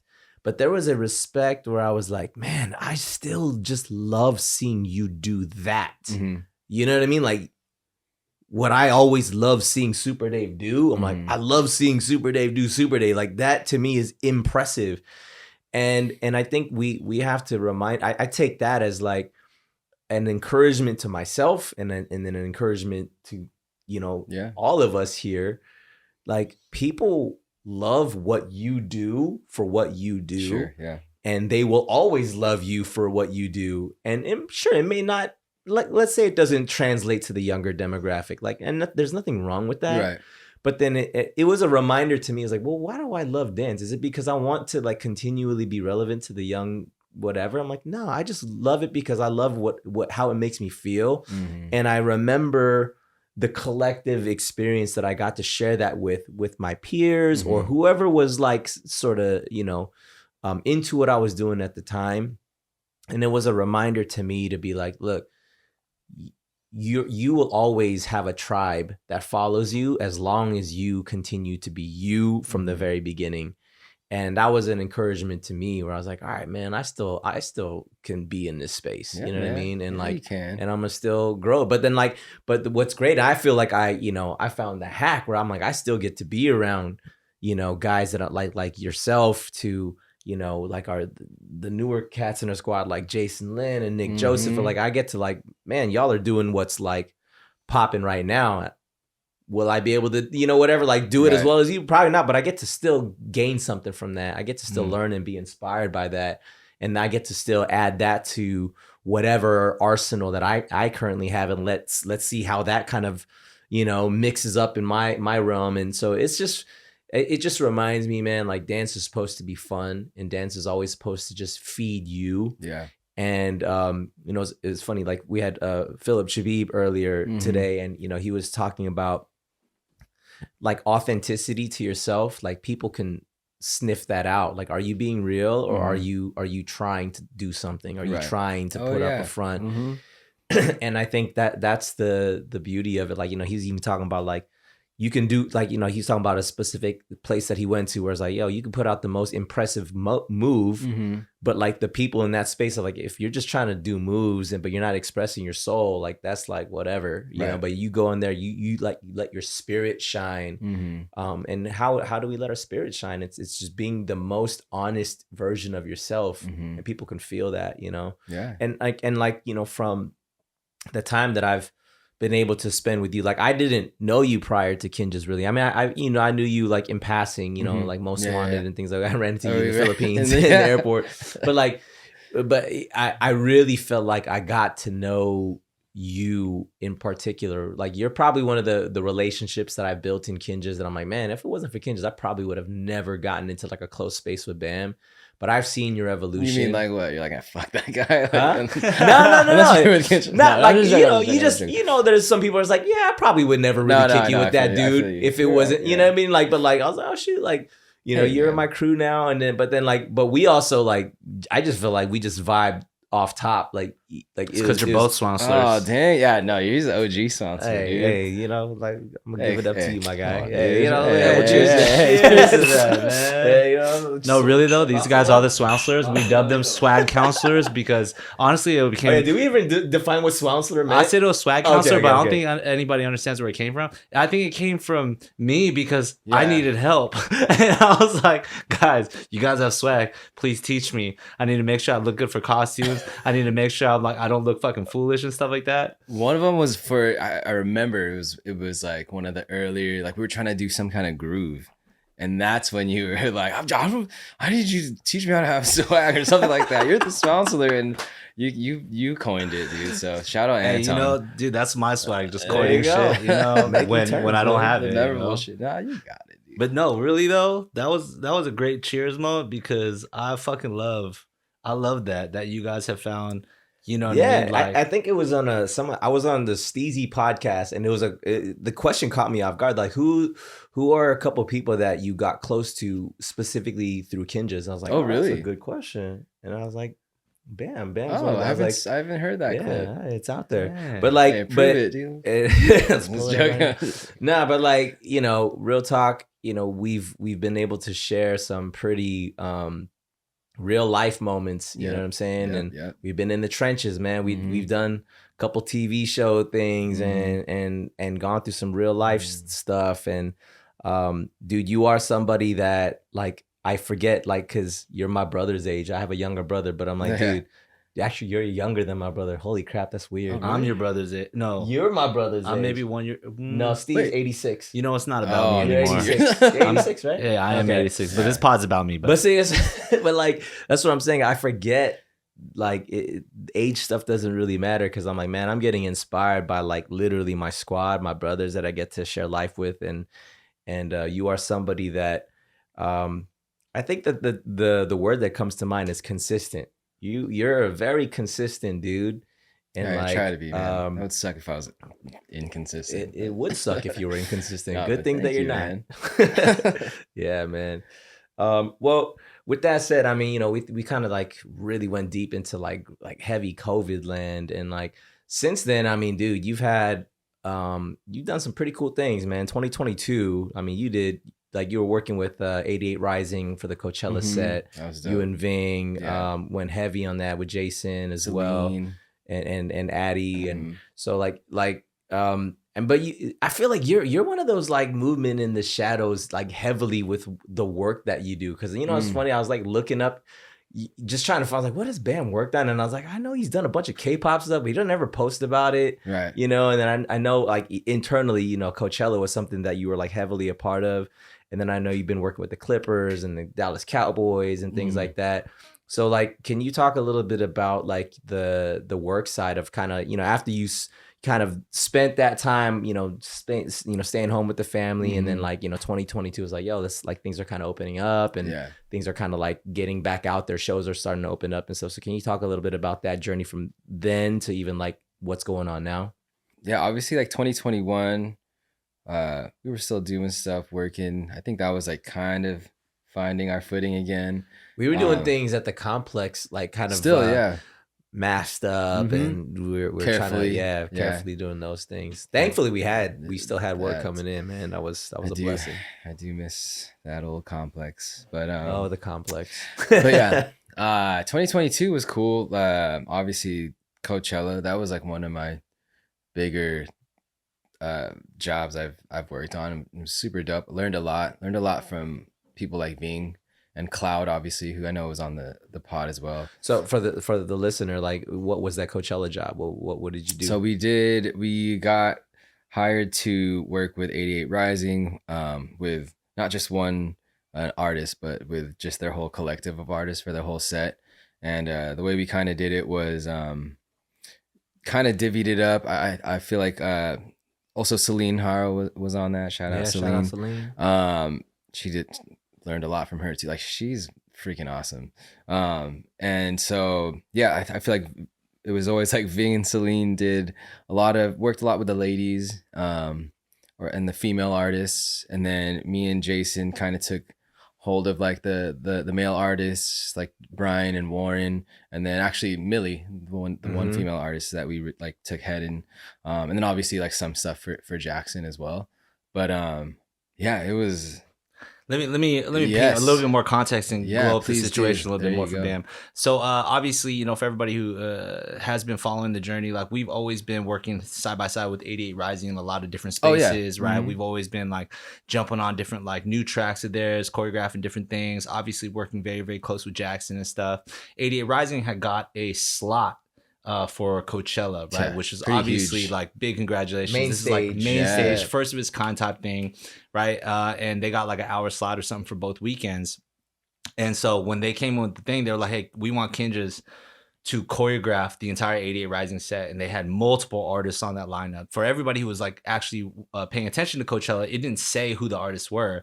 It was just like 88 Rising slot. You know what I'm saying? So we were just getting wind of like which artists were actually going to be a part of it. Obviously, we've been close with Jackson, so we knew he was going to play a big part in it as well. And then it was like, all right, cool. Kinjaz has to choreograph the entire show. Or be responsible for all choreography duties for the entire number for all the artists and stuff. So, we had chose at that point. I remember me and Mike talking about it. We're like, yo, let's like who's gonna be best fit to like really like rock this and do a great job. So we're like, all right, we're gonna get Ving and Bam, and we're gonna put them as the head choreographers and the point people for the whole thing, for the whole project. Yeah, and Jason was gonna jump on to assist them, and then I remember having a long conversation. We're trying to vet out, and Addie was working on the back end for a lot of this stuff, and we're trying to vet out who is the dream team, who's the dream assistant. Yeah, you know what I mean, that y'all still need as well. And obviously, because there's a lot of male figures that were already in the choreography lineup, one thing led to another, and then it was like, yo, Celine, dude, would be just like the perfect and like the most like amazing. I remember Ving had just worked on things like the Karate Kid and whatnot with her as well, and she was just like phenomenal. So Ving was like, yo, she's like the dream. Yeah. So everybody did their part, hit up the right people and stuff. We put the squad together. So under the head choreography direction of Bam and Ving for that entire project, with Jason and Celine assisting, they had to tackle every artist's concerns, every artist's songs needs. And with Coachella, you got things changing up to the end. It's not like, here, this is what the project is, and like go do your job. It was like, hey, this is the macro scope of the project, and then let's see, every single week there's going to be a new development. So constantly, I remember just Ving and Bam were always needing to like fucking adapt and figure shit out. So I think that project was like 5 times the amount of work than it really actually was for that period of time, and what could have been and whatnot. But that's the nature of certain things as well, because you're always trying to do your best, and like especially when you're working with a ton of different artists, confirming like different schedules and working with how you're gonna like deliver artistry, and certain people can dance where certain people can't. Like they were responsible for like a lot of like complex requests from multiple different personalities and artists and sounds and movement dynamics and everything, but they were responsible for the whole choreographic representation. So yeah, they did a more than phenomenal job, you know what I mean? Hey, even thanks, responsible from the casting of the entire, dancer representation, all the way to, how to make things flow from one act to the next. Yeah. So it was a lot, and they did an amazing job. Hey, thanks, man. That was more credit than I was Bam response than I was gonna give myself. But thank you, man. I appreciate it. It was a lot, It was a lot. It's Coachella. This is like the spot where, like, if you're a musical artist and you get hit up by Coachella, that's like the apex, possibly, of especially everything like that you would ever dreamed about. You know what I'm saying? So imagine trying to be a choreographer for that spot. Like I give mad props to y'all for what you guys did in that time. So yeah, especially when things are changing, like choreographing one thing, it's fine, we teach it, and then next day, like literally like not even, or 12 hours later, right? Something's different. This is out of the mix, whatever. But yeah, that was a nonstop job. I don't live very close to Burbank, as either does Jason Lin. And so it would be like, we're on the clock, right? On the way there. Okay, how are we going to attack this, right? We get there, do the thing.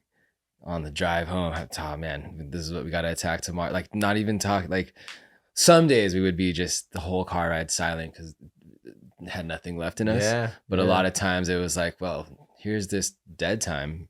like this is time to like Right. talk about what's next. And so it was like a 24-hour, you know, on the clock kind of vibe. And that was I know we did that for like NBC, right? But in terms of this wasn't like a squad thing, and then us just doing our squad. This was like me and Jason and Bing and Celine having to kind of just direct all these people and find the answers for these people and to relay messages. It was, yeah, it was crazy. And the people working on the back end, like I'm sure you and Mike and Addie, you guys knew what everything was going on. And yeah, so it was pretty wild, but it was an amazing experience. There was nothing like it that I've done in my life. And like I said, usually for that kind of job, I feel like I would have been the one like booked to dance that job, because again, I do pride myself in being able to like adapt to different styles of choreography, and just always down to like bring people's visions together.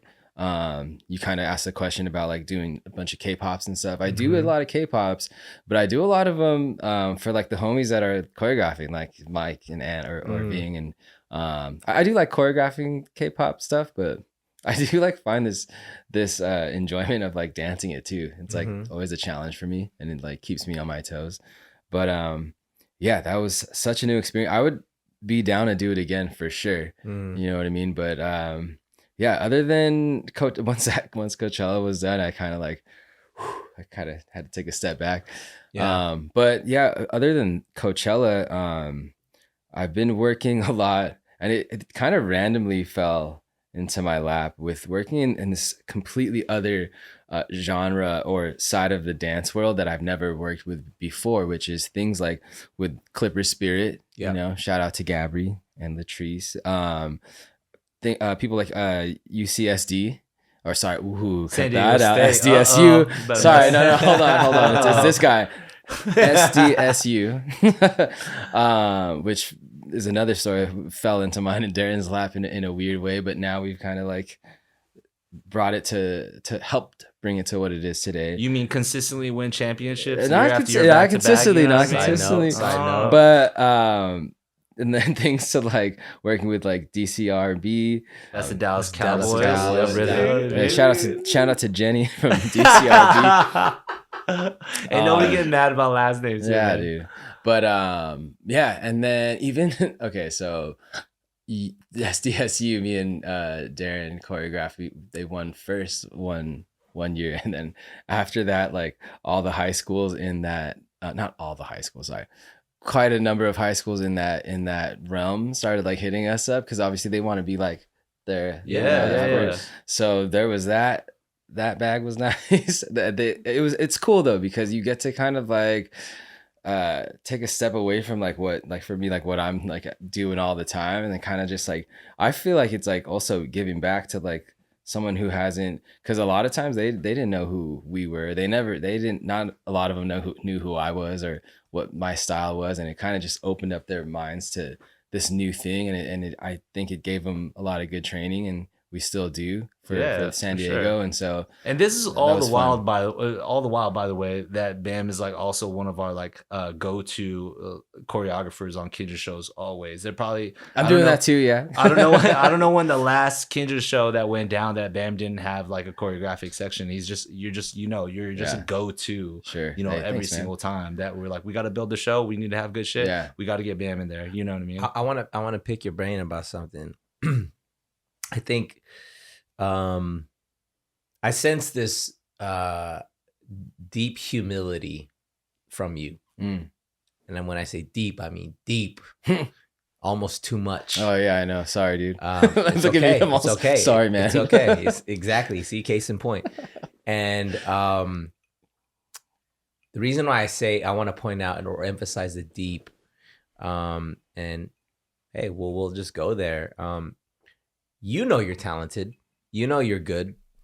And I'll kind of maybe just kind of liken this to your, like how I've gotten to know you as a person. I feel like you have a heart for team. You have a heart for like, it's not about me. It's about the bigger picture. Yeah. And but like throughout history, even through your dance career, people have leaned pretty heavily on you. You know what I'm saying? Like being given an opportunity to like, okay, we'll just, because we just talked about it, Coachella, that's a pretty big project. You know what I mean? If you're not capable of delivering, you wouldn't have been asked. You know what I'm saying? And but then like, let's take that even back to all the other spaces that you, like the teams you've been a part of, Box Cutters, Most Wanted, GRV, and then Kinjaz. And from the time that I've known you, you've never been the person to be like, yo, like, what's up? Like, I'm here. Like, let me do my thing. You've always kind of, and correct me if I'm wrong here. You've always kind of played the I'm here, but like I'm also here to be here. Like I don't need to inject myself into the thing. You don't, but you also don't strike me as somebody who doesn't have confidence. Like I think what I'm trying to say is like there is a humility about yourself. There's a quiet confidence about yourself, but then you also don't wave your own flag. You don't blow your own horn. You know what I mean? And I would love to hear like what you think about what I just said. Like, do you agree? No, yeah. Or where do you think that comes from? Yeah. No, Like what's going on, man? Like you're killing it. You know what I'm saying? But like you play that background character very well, even though you do not have to at all. You know what I'm saying? I think, well, a couple things. I think number one, like I'm pretty like introverted, right? In terms of like, I don't like to big crowds. I don't like, you know what I mean, to be like center of attention too much. I don't like the limelight, which is probably why I don't, and nothing to people who like do this, like, and maybe it also like hurts me in my brand or my business, but I don't always like post about me and like, hey, here's me, here's what I'm doing. You know what I mean? I just think, I just never been one to be like hey, look at me kind of in the spotlight, right? I think as a kid, maybe a little bit, but then in my family, like one thing that my cousins would always say is like to like make fun of people or like talk down to some people, like you're conceited, like you're so self-centered, you're all about yourself, right? And then I remember in high school, I think I might have said this at the last pod, but just to brush up on it, there was this one girl and she was just like, she was real. She wasn't like this popular girl or whatever. She was just a friend, you know, just, and then I don't know what had prompted her to say this to me, but she was just like, you're really self-centered or something like that. And I don't know why, like, cause I never exuded that energy, especially at that time, like sophomore in high school. I'm still kind of like new here, right? And then she had said that to me, and then that really got me. I'm like, damn, like I never want to be, I'm not actually, so I never want to be looked at that way. I don't know what presented myself to be that way, and that's not me. I don't care. So there's like these little like kind of like childhood like trauma type things, but then also at the end of the day, like when you look at things like Most Wanted, right? That was like a bunch of, like, it was like me, Brian, Ian, Lando, Ricky, you know what I mean? Like John Ha, like JP Goldstein. I think like during that time, we had something pretty special actually. And we were all new to it, right? And a lot of us were put, like, first time meet in June. Sorry, shout out June. And then a lot of us were meeting each other or working with each other in that space for the first time. And there was a lot of like chefs in the kitchen kind of thing. So that's when I first learned how to kind of step back and let things flow how they need to flow. And if you need my word or my opinion on something, let me give it to you. But for the most part, let me work it out. And if I really think something needs to, then I'll voice that. So I kind of take that with everything. I kind of just like, I know what's up. People have good ideas, or this thing is going well. I don't need to add to the noise or the commotion unless I like really feel strongly about it. Right. Yeah. And then in terms of like one other thing to just like touch on that is that I'm kind of quiet unless you're like close friends. Like, you know, I'm pretty reserved and pretty quiet. again, unless I need to say something. So it's like when I step into a space and I don't exactly like say, here I am and this is me. When, as far as dance, like when I do my thing, like I want that to speak for itself rather than me yapping and you know. Yeah. So. Yeah. And you know what? We've always talked about this too. You know what I mean? Like, whenever you say something in our rehearsal space or whatever, it's like I listen. You know what I mean? Like when Bam talks, like I listen. You know, and Hey. right, Morph, right? Morph agrees. He's like, I heard that. You heard that? You speak again though. You out this room, bro. But you know, like, as it's crazy because we're talking about like, you know, his characteristics and stuff, and I love the fact that we have to like.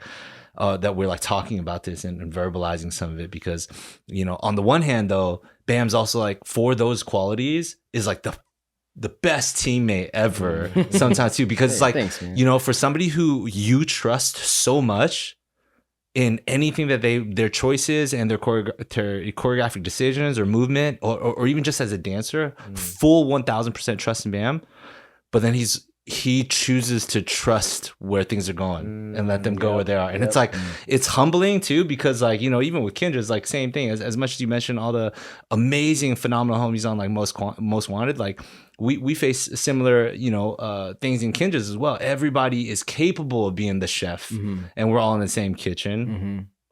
But the fact that like Bam is a master chef and still just chooses to be like, yeah, you know, whatever you guys think. And then if it's like, oh, that smells really good, then you like feel hella good about it. Or if it's like, we should add this spice. Right. And you're like, oh yeah. Bam said we should do this. Like that also is like one of the greatest things that, you know, we as Kinjaz have been blessed with, you know, so it's like, Bam, whenever, and we'll say this all the time, whenever he sees something, when you have a vision, you have an idea, you have a whatever, game on. Hey, man. It's not even like, there's no like, yeah, but I don't think so. It's like, Bam thinks so, I think so too. You know what I mean? So it's like he has that humility, but he's also, well, I hope you know, he's also empowered. For sure. You know what I mean? Yeah. Even if he's not holding that hat, you know what I mean, for that moment, he's always fully empowered. And I think we see it in every single show that we put out, you know? Thanks, man. Yeah, absolutely. It's just for the betterment of the bigger picture, man. It's whatever is good for the crew is good for me, man. Well, speaking of the bigger picture, dude, I mean, you know, we just kind of kicked off 2023, and you know, I think with everybody that we've been kind of talking to, I mean, we just kind of kicked off this new season, and it seems like the collective energy and mindset is like, yo, like let's really do some stuff this year, right? Yeah. I think 2020 to 2022 was kind of just like, yeah, we're just Groundhog Day, right? We're still in the same thing. And you know, for the majority, it seems like people are ready to kind of move into some new spaces. Yeah, just new things in this year, and there's a little bit more excitement. Is there anything this year for you where you're either focused on for yourself, things that you're trying to either build or, you know, hone in on, anything new? Like what's 2023 looking like for you? Yeah, speaking on that, when you're saying are there any new spaces? It's weird. I'm kind of moving into new but old spaces. So what I mean by that is that I haven't really traveled overseas and done the workshop thing since 2020 probably was a lot, like right before we were about to get quarantined. I was in Korea, I think, with Mike was my last like big workshop. That's when we were doing 100 Ways with that's right, Jackson, and then boom. And then the last 2 years, like I mentioned earlier, I was kind of just like anxious or like reserved about going back out there because one, COVID and all this stuff, and then just like feeling like, man, do I really want to do that? But then this year I started just opening up myself back up to like taking those jobs again, and starting to like book some overseas stuff and being comfortable with doing it, but also like gonna use it to just find that inspiration and that love for dance again, because I feel like, right, as we all are as artists, whether dance is your medium or dance in and cinema, whatever, right? It's like we're not always inspired to do it. We're not always in love with it. Maybe some people are, but for myself, like it was a weird, relationship with it this past couple years. And I'm trying to keep it real, like trying to find that love again for it. And I think if I kind of get back to some of my roots, then I'll find out if that love can like, grow again. And so I think that's the main thing. And then also just like really, and I'm saying it on the cast to keep myself, accountable, but like getting back to like just being more, just working on my physical health and my physical fitness. We're buddies on the Apple Watch, bro. I see when you finish your workouts. Yeah, dude, it's always early in the morning. It's like Bam's already burned 1,000 calories, and you're like, damn. Because keep it real, dude. Like the last year, and especially the last half of last year, I kind of was like, I don't want to say like I let myself go, but maybe in a sense, in like just kind of like just bad eating habits, maybe bad drinking habits, right? I for sure know I did. But the thing is, and I did, and I think what it kind of like for myself like messed with my mental a little bit. And then if I can't be like physically and mentally at my best, then how is my art and creativity going to be at my best? So I'm trying to obviously find that again and do that for not only myself but for my family. Yeah, and for my squad. We still got to go on our run, dude. You're my running buddy. I know, dude. Let's do it, dude. Yeah. So, those are kind of just the things I'm looking up towards for this new year, and that's good. Man. And obviously, fucking keeping running with the squad, baby. Yeah. Hey, man, on the bigger and better, always. I got a fun question for you. Yeah. What's up? What has been your favorite Kinjaz performance? Ooh, damn, this is hard. That you were part of, obviously, which has basically been almost all of them now. Okay. I've got a top. Dang, this is hard, dude. But if you're going like, I have one that I assume is your favorite, but I'll say it right after you say it. Okay, or let's say it at the same time. Ready? 3, 2, 1. Fear none. Fear none. Oh, really? Man, none. Hey, man, that was also so good, though. Yeah, it's just because there's that in. Hey, man band. Yeah, thanks, man. The microphone, dude. For different reasons. Okay, so I think I say man band only. This is subjective, obviously, because like Kimmy and Jaden were there to watch it. Oh, that's and right. like there the whole time. So I think that as encompassed in a whole experience was like my favorite. That's Fear none. Yeah, we were saying some shit there. Yeah. So that and was Humble was just. Yeah, no, that was fun too. That was fun. I remember sitting. There was a moment when we were doing Humble at Arena in China. And we was at Tech. Yeah. And I remember I was just sitting in like the row just watching because it was just like a run and we were like figuring out lighting and stuff like that. So I wasn't on stage, but there was a run through and I don't remember who exactly was sitting next to me, but I remember you guys just ran through your section of Humble and whoever was sitting next to me was like just in disbelief. I was like, oh my gosh. Oh man. And I was like, someone with a deep voice. I was like, that's right. That's my crew right there. You better watch out for it, man. I didn't get cast in that one, but what's up? That's because we had to save you for the next same squad. Next section, dude. Yeah. No, yeah, that was obviously that was that one. I would say go ahead. I would say Arena. I would say Man Band. And then which Arena? Sorry, not Arena. Fear None. Oh, okay. At Arena, Man Band. Well, these are all at Arena. Oh man, there's too many. Because now they're like, I'm about to say something, but then I'm like, no, wait, that one's better. I want to throw my vote into the ring because I wasn't a part of this performance. Okay. It was Whiskey Drip. Okay, so that's what I was gonna say next. Yeah, so that top one, I was top like, 3 for me. These guys, top 3 for me, and it was one of the first ones, I don't know, for me at least, where like we tapped into like a different character. Yeah. And it was so eerie. And like doing Anthony's with the Whiskey Drip piece, like I felt so fucking tight doing it. But just because I got to kind of like mess with like character and like animation a little bit within it. So, which is like, if you've seen my like, I don't necessarily do animation and you do a different kind of different animation, kind, but it was super fun. So there's that, and then just after that is the community set, LA one, because there's I would have never. First of all, Nipsey I never would have thought. Yeah. That was the first time I've actually ever like swigged on stage, or before. And then just like little young me, right?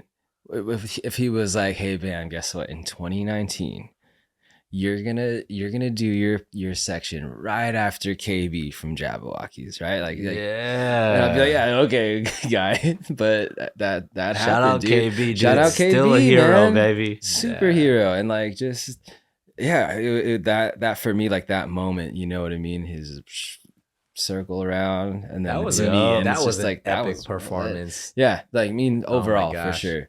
Like, But, I think we could spend a whole episode talking about. Yeah, just no, that whole shit was thing. tight. Yeah, That was sure. tight. And then that was like one of our last big ones before that was our last LA one, right? Yeah. Before the thing Yeah, shut that down. was- So yeah, that was. those are like my top. But like Whiskey Drip always has this like when I will like go back and watch, I'll watch all the stuff, but I feel like I always start with Whiskey Drip. We're That's gonna watch some it later reason. tonight. Yeah, we'll watch it tonight. That was like, because I seen the piece that you and Ving collabed on. That's right, yeah. And that was our first collab. oh, was that your Ric first? Flair Yeah. drip. Ric Flair drip, and it was so Yeah. natural for But us. like Yeah. I don't know, everything about it, the essence of it, the costumes, to the lighting, to your guys' like character and choice of movements. It was just so much, like it just fit. I was like, yo, I'm freaking seeing a different Bam right now. It was I fun, felt like man. that was the first time I saw a different Bam. Yeah, I was like, I'm not seeing GRV like on stage Bam. at least, right? I'm seeing Yeah. like Kinjaz Bam. Yeah. Oh no, hey, You I know what like I mean? that. I feel like I'm seeing Kinjaz I like Bam that. right now. Yeah, That was man. I do kinda like cool. that. That was kinda I was cool. just That was telling Bam fun. just the other day, like, because we were talking about just like music and stuff like that, and I was like, if I ever hear a song that I'm like, oh, this got Bam's name on it, of course I send it to Bam. But nowadays I'm not thinking about like, oh, this particular song is like classic Bam's got his name on it. I'm like interested in seeing Bam do the stuff that like maybe I was actually first introduced. I feel like Bam was doing a lot of like R&B. I feel like remember Shiro's Heroes? I did a few this Me and Bam was there. rocking together in Shiro's Heroes, by the way. Oh my god. Before we Yo, were getting down to Kinjaz, me and if him was someone doing Heroes. Pull this up, that would be Yeah, and no, it was terrible and greatness at the same Yeah, time. it was awesome. My dumb ass came out in a ninja outfit. Anyways, Hey, no, that was point sick, though. is, You killed that shit. Thank you. Point is though, like, you know, Bam can get down in so many other ways, even outside of the way that maybe people like put classic Bam into that understanding. But that's where I'm at now, like wanting to see that version of Bam. Yeah, we'll see. Maybe maybe we'll see that this year. Some of my favorite Bam representations in Kinjaz stuff. Now we're just talking because this is fun as fuck. Yeah. Was like when we did like Lucky You. Ooh. At Dallas. Well, yeah. I mean, see, that's the thing that like also is like, damn, really. And then good. even just like shortly after that, when we got into Golden State. No. At the Christmas Warriors Warriors game. game. Yeah. Santa Claus. Yeah. Oh well, thank God that I'm alive. And then that's the thing. Also, like freaking my son being on the jumbotron. If you haven't seen that, like just Go seeing pull those that up. representations. Because in those ones, I'm gonna keep it real right now for all the fans. Like there'll be times where maybe this is coming from my perspective of it, but there'll be times where it's like the way that Bam's quality of movement is so good that there are moments where I actually don't want to see anybody backing him up. Yeah, I want to. You do that. I do that a lot to you. But I'm sorry. That's fine. There's times where Less work for me. I don't want to see anyone fucking dance with him because he's so good that he can do solo shit. Dude, And I'm thanks, saying man. this. I'm gonna be honest with you. Even for me, my choreo, like I love seeing my choreography with multiple people repping. Right. I don't like seeing my shit solo. I don't give a fuck what anybody says. Like the point is, like I don't choreograph in that intention. Right. Whereas there's times where I watch Bam Right. And it's like, I don't need to see other people move like him. Yeah, I get I it. would rather Yeah, him just yeah. move like him, and everybody else do accent shit that makes some of his moves sick as fuck. Oh, dude. And I feel like that started a little bit of like, I'm once down for that. once we were cool with that, and once we understood that like Bam was strong enough to do that, I feel like we started abusing that shit in hella shows. Well, it's hard when you put it like towards the end. I get it. I'm like, I get fuck, it. dude, I got it. No. It's hey. But yeah. Cheers, Hey, cheers, man. Yeah. I Cheers like to that, fanboying man. over This is you, good. bro. This is I'm good. still a fan, man. Honestly, Cheers, Chad. It all fanboy shit aside, it does I didn't even take the cheers. Wow. It helps a lot, man, because like I said when I was speaking earlier, like about people giving flowers here and there, right? It's like not too many people will give me their flowers, or even though whatever I feel, but I know that like I could always count on like my crew to like help me to remember where I came from and remember what I've done and remember who I am, because like as an artist it's easy to veer off and think, oh, am I doing this right, or am I doing enough of this, enough of that, or you forget where you came from, or you forget what you've done. And so I appreciate stuff like that, and it's not to be like, hey, let me hear more about me. It's just like, oh, that helps me a lot, like especially in my current mental state, so not saying Of course, man. Hey, that's the artist's journey, and that's what squad's about sometimes. It's just like, if I didn't have a squad too, if I didn't have brothers like you guys, like reminding me that what I do is actually decent, like you just get lost in the fucking comments, right? You know what I mean? You get lost in your own head, and people aren't gonna be constantly out there in the same, and it's like what you put out in the public is like fucking 5% of what you actually do as an artist, you know what I mean? And like that other 95%, it's like that's a space where you need to be truly both challenged and nurtured, at the same time. And it's like we've all gotten a chance to do that for each other. I've been some of the most humbling moments were like trying to do like BAM choreo for myself personally, you know what I mean? But like those are also probably some of my greatest growing moments. 100%. So it's like, I see what we all do and what we all give to each other, and like we don't always get a platform to like express and talk about that, because at the end of the day, our audience, our fans, our viewers are seeing a final product, but they're not seeing necessarily like all the trials and tribulations of what we as human beings, as individuals, are trying to battle through to come together as a squad. And I think that's that unspoken thing that like makes coming together, pulling up together and presenting something so much more powerful. It's unspoken, but it's there. The work is there. You know what I mean? Yeah. Speaking on that, I will say, like for myself, I know this is a different age gap, but some of my recent humbling experiences is trying to do like Nick Joseph stuff and Jason Lin stuff. You know what I'm saying? Dude, and say less. No,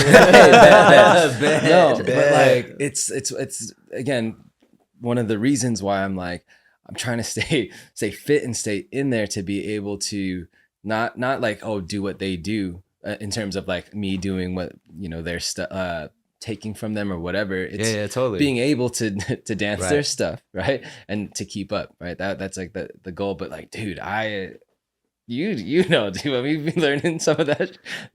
Hey, my sneaky like, fox ass be staging myself out, and I'll be like, hey, no, man. But for me, I mean, I know I see you sometimes, but then it's like, hey, man, you're in there, so it's like challenge accepted, right? So I'm like, let me go in there, and I'm like, yo, Nick, what are you like? What is this? How'd you put that move? How'd you fit that move in there? How are you changing this again right before show day? Yeah, sorry, but no, I mean, shout out Nick and Jason, because they're freaking phenomenal. Yeah, man. And it's dope, because that's like, that's the next gen, so it's Yeah.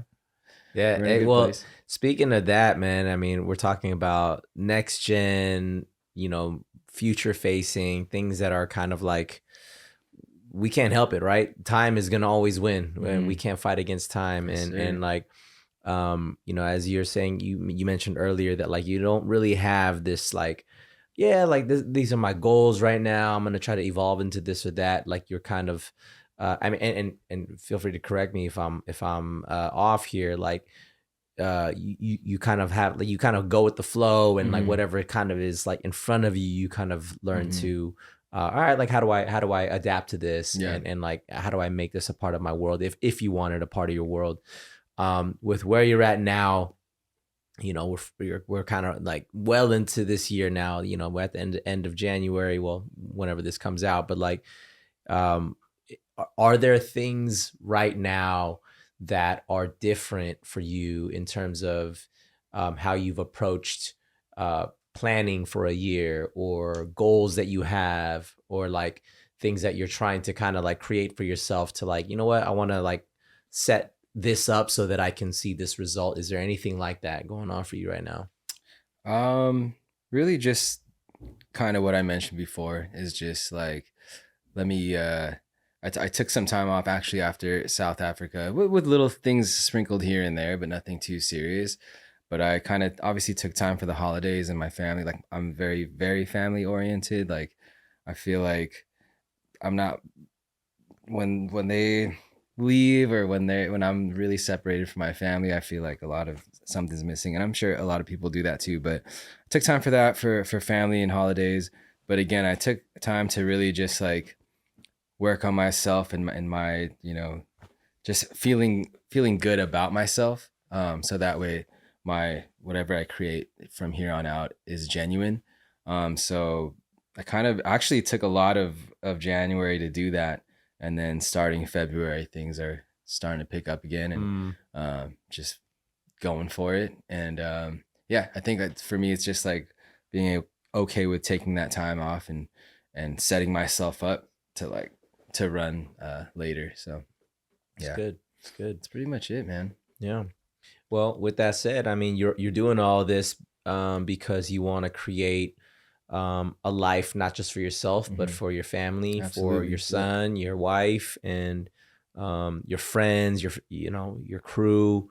And you know, from what I can gather from you, and I think all of us in this room would be able to say, like, dude, you're a great like person as a teammate. You know what I'm saying? And like you really pour yourself into the spaces that you feel passionate, that like you want to be a part of a community, things like that. And all that, I think that's like a testament of your character. But even that, and I don't mean this to sound in a bad way, like it's selfish in like, cause you're getting something out of it, you know, like we all do things because we like gain something from it. Right. Like even the communities that we serve and things like that. And it's all for like this kind of like grand purpose thing.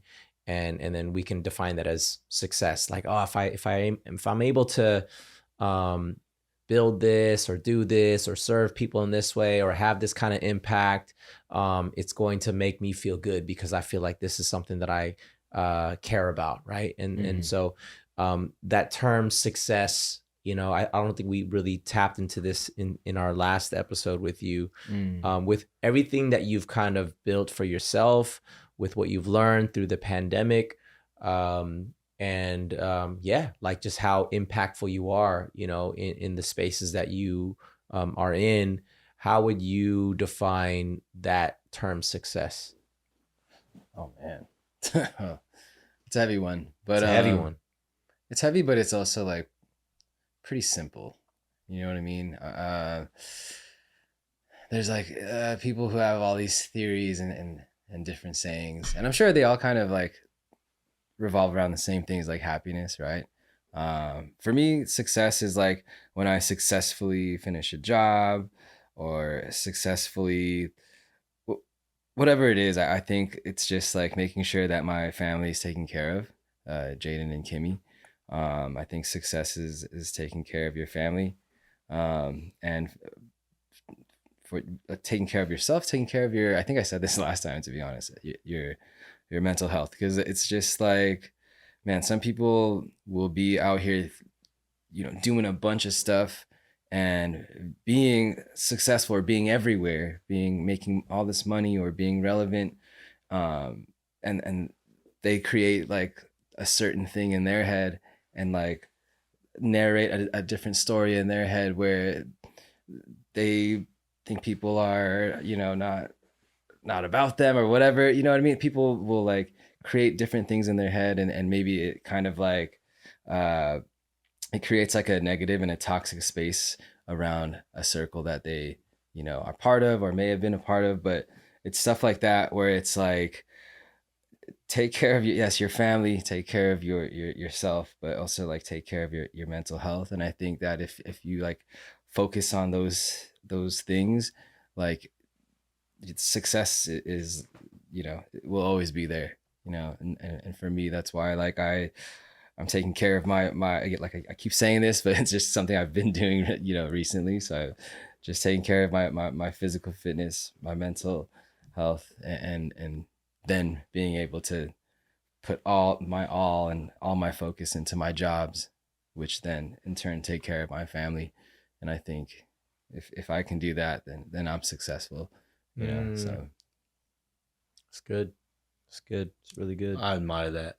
Yeah. And straight up, dude, I'm inspired by that because I hope that that's going to be my answer. Like I said, should I be blessed with children? It's my answer now because at the end of the day, like, my new wife, hey, yo, this podcast is about me still. Heard that. You know what I mean? It's like, that's my whole world nowadays. Yeah. And it's like, I can only imagine having a child. And it's like, that's the answer. There's no secondary part to it. Yeah. But that's how I was raised. But like seeing it, you embody it, and seeing how you've successfully done that for the last 7 years of Jason's life too. Do my best, man. I admire you, bro. I'm so inspired by you. I hope you know that, man. Thank you, man. Appreciate it. Inspired by you all. Yeah. Well, we can't let you go without tossing some lightning questions at you. So we're gonna wrap this up with a fun little lightning round. Let me do this. Before we do that, exactly. This might help. I might be unfiltered on this lightning round because of you, man. I'm just letting you know. I keep it professional with some of the guests, but with you, I don't know, man. Will this make me slower or faster? That's a great question. Here we are. Lightning round. 3, 2, 1. What was the last movie or show you watched? The Last of Us. Yeah, dude. We've been talking about it. All right, yeah, we'll talk about episode 3. I don't know which episode. I've heard many things. If Jaden was born a chick, what would be her name? Jidana. No, I don't know. That's just that's so dumb. It's like, you add it. That's lightning. That's your final answer. I'm glad dude. you answered fast. We're taking that. What's your favorite snack? Oh, nongshim. You can't say Kinjaz noodles right now, bro. We're on the air, man. Well, why you gotta say nongshim like that? Because being all honest. Because that was mine and Kimmy's first snack. We really bonded over. Late night snack. We bonded over. Second, Kinjaz noodles. There you go. Who's your favorite dancer growing up? Who's my favorite dancer growing up? Yeah, I would say Marty Kudelka. Ooh, yeah. Ben Chung. Yeah. Come on. Dude. Who's your favorite rapper? Oh, my favorite rapper? Yeah. God darn. Lightning round. Ready? Go. 3, 2, 1. No. He's Marty Kudelka. No. Jeez, who's my favorite rapper? Honestly, okay, Coda the Friend. Do you know Coda the Friend? Yeah. Okay. He's one that's always like on. Right, he's like really chill, good music. And if you could slap anybody in the world, who would it be? Slap anybody in the world? Yeah. God, dude. Oh man, he's got real answers in his head right now. He's trying to delete some. They're not conceptual celebrities or anything. It's like real people in his head right now. It's popping up. Man. Oh God. Next. You really want me to answer that? No, you don't have to. Wait. I'm just gonna give him. I'm gonna give you a breath. Fucking like Jake Paul. Jake Paul, yeah. Jake Paul, damn. Yeah. The boxer. But he might kill you right after you do that fucking fight. Okay. I mean, that's a safe. You that's said a if safe, I could slap. That's true. You're and there's no repercussions. There's no repercussions. Slap and then you get one. You get slap and leave. Yeah. Okay, cool. I'll take that. He probably won't ever see this. Worst dance trend. Worst dance trend? Like, I hated the fact that this was like a thing. Like, why was everybody doing this move? I don't know if it was like a dance trend. Can I say like viral trend, or it has to be sure. dance trend? Yeah, viral's fine. The fucking I think Harlem Shake thing. Ooh, okay, that when it wasn't even the Harlem Shake. Oh, the Bauer one. Yeah, and then everyone just like moves around, and it had nothing to do with like the actual Harlem Shake. Yeah. That one's pretty bad. That one's pretty bad. Okay, we'll take that. We'll take that. Most memorable dance moment. Most memorable what? Memorable dance moment. Geez, this is like not anything like super crazy, but it's what like just whatever set hits me your, off yeah. is when Gigi Torres asked me to do like the first project in 2007, because that opened up so many. That's where I first met like Keone and like people like Twitch and like April and like Wops, like the community. I just got my foot in, and then from there it kind of just kept going. That's a freaking sick That is moment. a good one. That's yeah. a sick moment. So, that's eye opening. Least favorite Kinjaz show. Least favorite Kinjaz show. Oh man, why did No, I you laugh have to answer this Why one. did I laugh so hard on that one? Least favorite Kinjaz show would probably be show, just the show, just the experience doing the show. Yeah, sure. Like we did that bar mitzvah. We did do a bar Only mitzvah. because here's why. This is, you said show, not event. A single performance. Show just no, because if like anything, that's an event. yeah, but versus show. no. But here's the thing: that no one like these kids are like, what, like are these the Jabberwockies or whatever, right? We walk in there, we do the dance, and we're like trying to pull their energy from them, and it's like, all right, we did our thing. But dude, remember eating afterwards, the unlimited sushi and sliders and drinks and wait, was this? it was at the country club.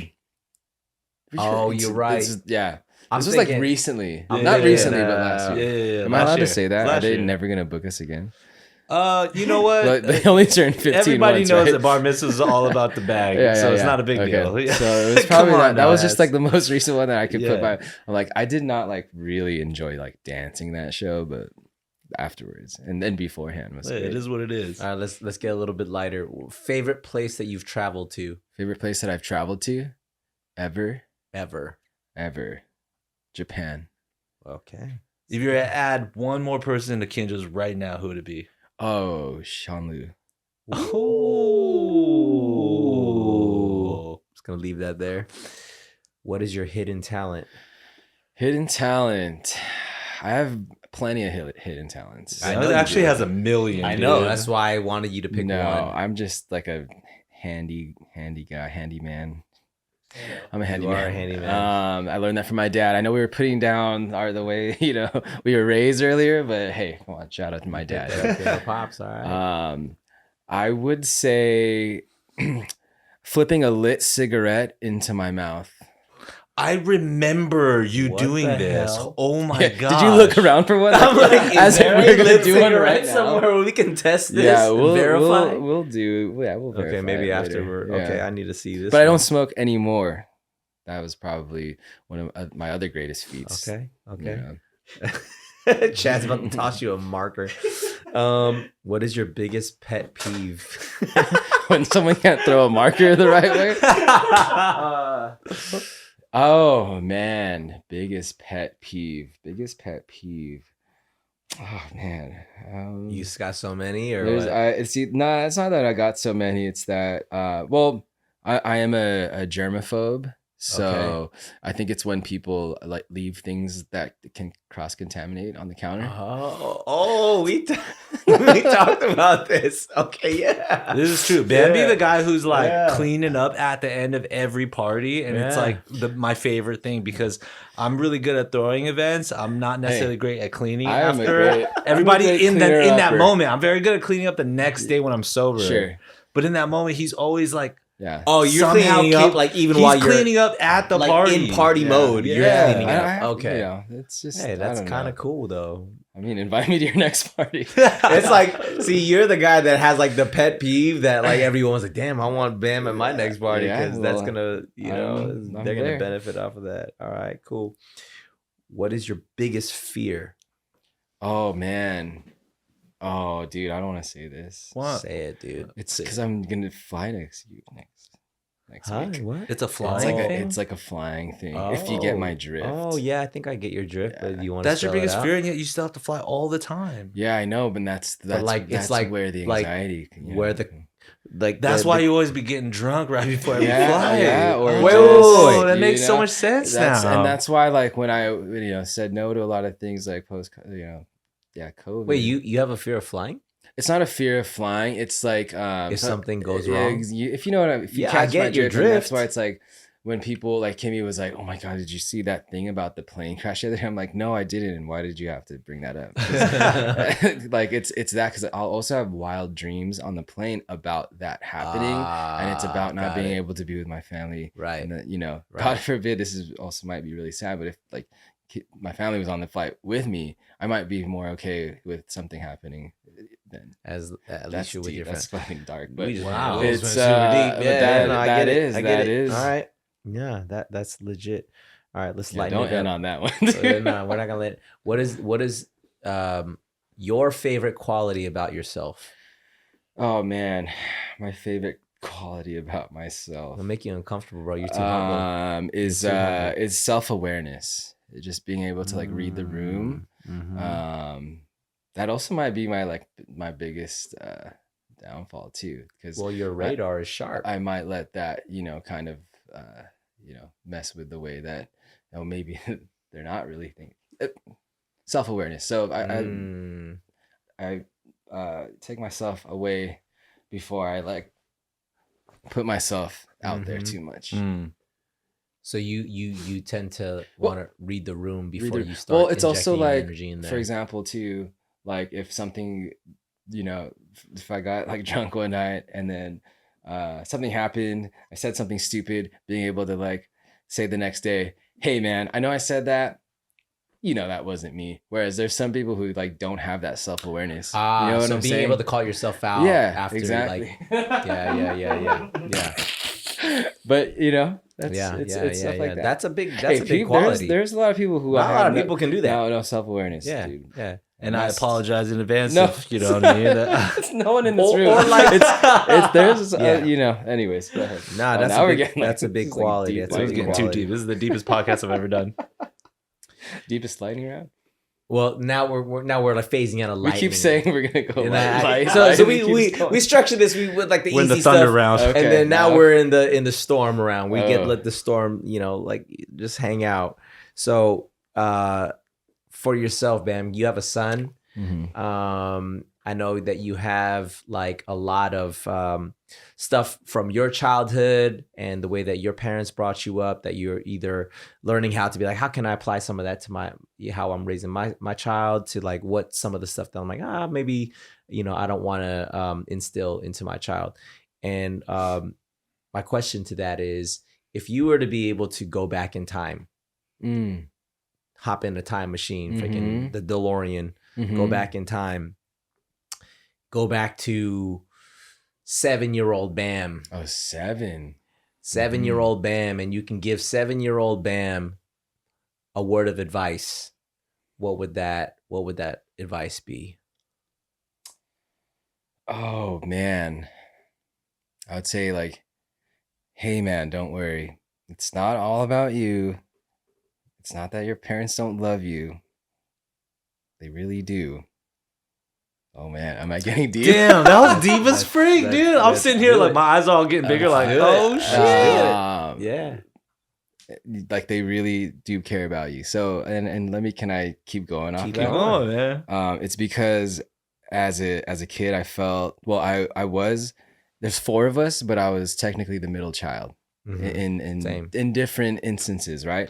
I met my half sister when I was 7, right? So that would right away, based on numbers, she was the eldest. That would make me still the middle child, right? But if we took that away, and like my immediate family, I had my older brother, there was me, there was my little sister, the only girl, and then there was my little brother, the baby. So that left me where somewhere in the middle. And I guess I just always didn't feel like I received the most attention, and so I would do things like I'm like the cleanest dude in the house, and like I'm the ultimate cleaner. Like we just touched on that, and like I would always like to the T like spot clean the house when my parents were gone, and they would always come back and be like, "Oh wow, like this is nice. This is clean." Like more than any of my brothers. I love you, Kushan, Carissa, John, but like more than they have, and they recognize it too, you know. And so I would always do that, and actually that carried on to my adult life. So I'm always pretty like clean. But then that kind of like brought me into where I'm at today. My parents don't live at the family house anymore. Rather, me and Kimmy like are taking over the house for now. And my parents, when they gave us that responsibility, they were like, there was nobody else that we would think of but you to like really take care of this house. And so wow, that's yeah. Wow, that's really cool. So, actually hearing that, just even like as a homie that like prides himself in thinking that he knows you, but like hearing that stuff, I'm like, dude, I see that, and that's tight, man. That is a dope quality to. I wish I was better at that. You know what I mean? No, it's good, man. But yeah. Well, Bam, I mean, dude, Ant and I can sing your praises all day long, man. Yeah. And as our entire crew would be able to, you've poured a lot of time, a lot into the things that you care about, things that you're passionate about, dance, your family. I mean, we didn't even get to tap into like style, clothing. I know you've done some stuff in clothing, and like you just have this eye for like design.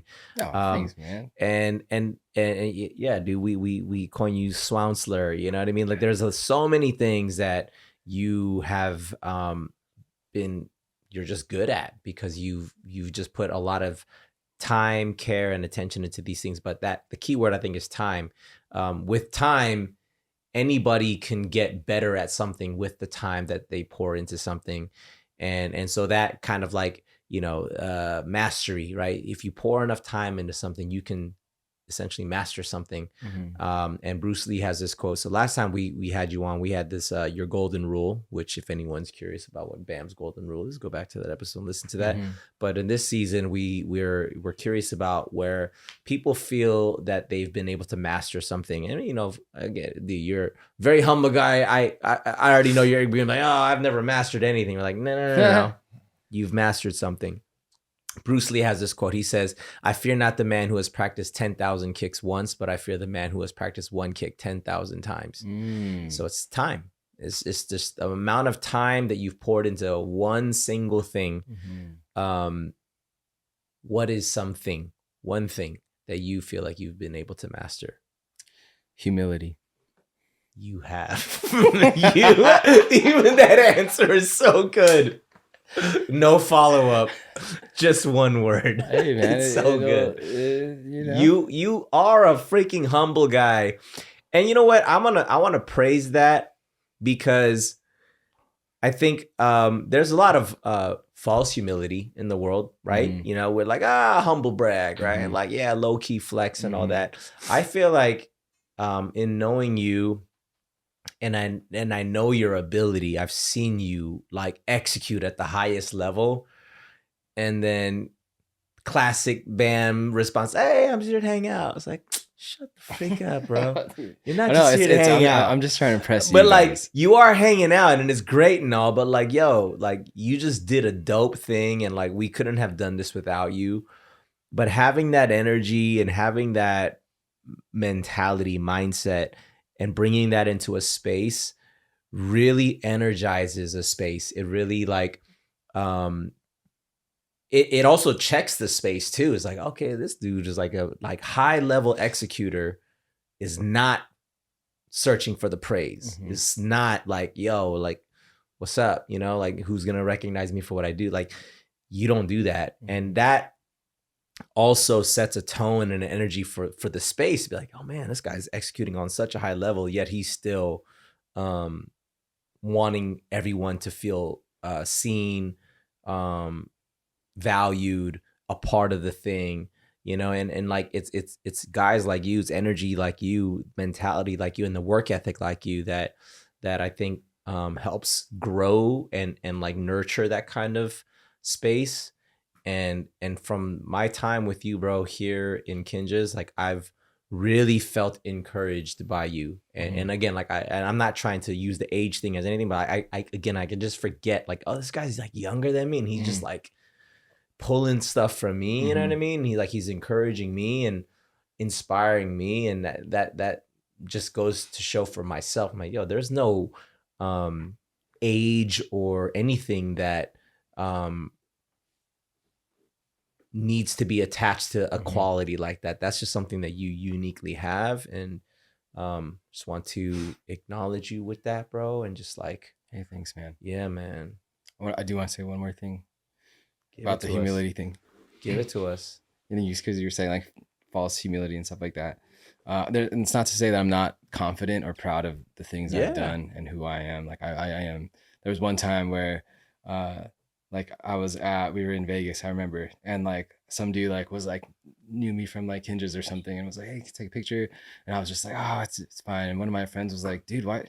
Like, I know that you don't want to be like all like you're a celebrity or something, but like, dude, you should be proud of that. And I'm like, hey, like actually, yeah, you're right. So like, I mean, I am proud of stuff like that, but I think that the humility thing is never like actually like mastered in terms of like, oh yeah, like humility, boom, done. It's like it's an ongoing thing, because once you kind of let go of that and you start just like biting into like, oh yeah, I am this. Oh, you know what? I am that. And that starts to grow and starts to grow. You like, to me, I feel like you start selling yourself a little bit to the devil, you know what I'm saying? Like, just like, you know, not like to get all totally, yeah. And so it's a very risky thing, you know, if you don't know how to balance that, I guess. Yeah, humility is something you practice. It's not something that you are, it's something you practice. So I just don't ever want to fall in too deep into that thing, because there have been times along the road in different parts of my career where, you know, that I got a glimpse of that, and it's like I don't like the person I am when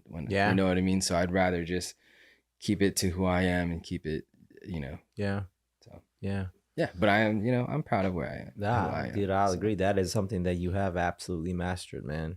Right. Well, bam, dude. Hey, man. We just needed a reason to hang out again. Honestly, and thanks for stopping by the pod again. And it's been years. It's been a few years since you've been on here and just talked about life and just kind of where you're at and your headspace and all that. But dude, again, just to kind of reiterate, like, dude, just the pillar that you are, for one, in the dance community in general, like you absolutely are, and who you are as a brother to us here in Kinjaz, man, like, dude, yeah, you're holding it down in so many ways, and outside of just your talent, your skill, dance stuff, dude, like your energy, your presence is the thing that I think means the most to everybody. You know what I'm saying? So, dude, we just wanted to acknowledge that and throw some love and flowers and encouragement your way with that. And dude, you're just getting started too, bro. Like legit. Like I know, so. Like you're just getting started, man. And I'm just honored and blessed to be alongside you and run with you and just witness it all, man. So thank you, man. Likewise, throw brother. that your way. You know what I'm saying? Yeah. Thank you, bro. Dude, what anything coming up, like anything that like people should be on the lookout for, how people can follow you, your journey and all that? Feel free to plug it, man. I think things are always coming up, so if you want to get to know that, you follow me at @bam_Martin. Boom. IG. You got everywhere. TikTok. Are you same thing. And talking? Same thing. Right? I'm trying to tick and talk. Okay, go tick and talk. Twitter, same thing. It's all the same handle. Okay, cool. And then you could also see me at KINJAZ. That's a good one. That's a good one to follow. I'll probably be on there. But other than that, that's it. You know, that is I am who I am. Right. That's it. I heard that. Are we good? I only have one last thought, just because like maybe we've been drinking and I'm just so happy. You know what I mean? I feel like there's times where we bring guests on here and it's like, you know, there's times where it's like, oh, we're talking about this topic and it's dope to like catch up on this event that or this type of project you work on. I'm sitting over here and I'm like, maybe it's because we're so constantly in BAM space that it's like, it doesn't feel new. It just feels like we're recording shit. Absolutely.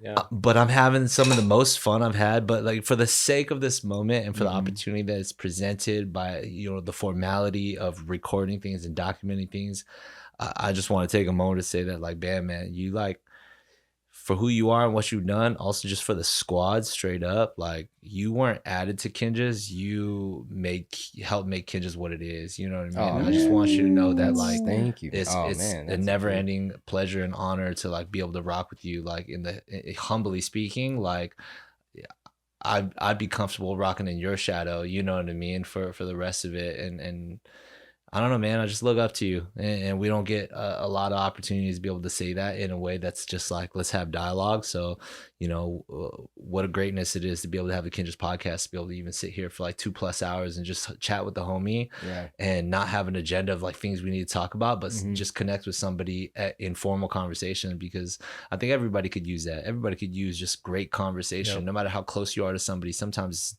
it's just powerful to have intentional conversation. And I sit here and I've just been given the space to, you know, recollect and admire everything that I've been able to experience in sharing life with you. So yeah, man. That's it, man. I fucking love you, dude. That's how it is, you bro. guys. Thank you for those words, man. Right, you know, let's cheers to that, dude. Thank you for having me, you guys. Oh, Come man. on, y'all. I'm gonna refill this real soon. Cheers. Yes. Referral. Well, Bam. Again, bro, we appreciate your time. We love you, man. Thanks for stopping through. Thanks for giving our followers, your fans, an update on life, man. And we've all been wanting to know how you've been, and it's great. We're looking forward to seeing all the amazing things ahead. And again, man, just love you, bro. Love you, man. Love you. Folks, thanks for stopping through and listening. And if you're tuning in, whether it be on your podcast platform or YouTube, we have a bunch more episodes. Before this episode, we have a bunch of episodes with amazing guests just like Bam. Make sure you're following us on all of our socials, Kinjaz Podcast, Cast with a K. If you're digging what we're doing, do us a favor, get onto your podcast platform, iTunes, Spotify, leave us a rating, review. All that stuff helps us get visibility on the charts. Tag us, let us know that you're listening, screenshot us, and we'll regram all that stuff. And yeah, we love you guys. We appreciate y'all. We hope you guys are being safe and healthy and all the good stuff. We'll see you on the next one. Kinjaz Bang. Kinjaz Bang.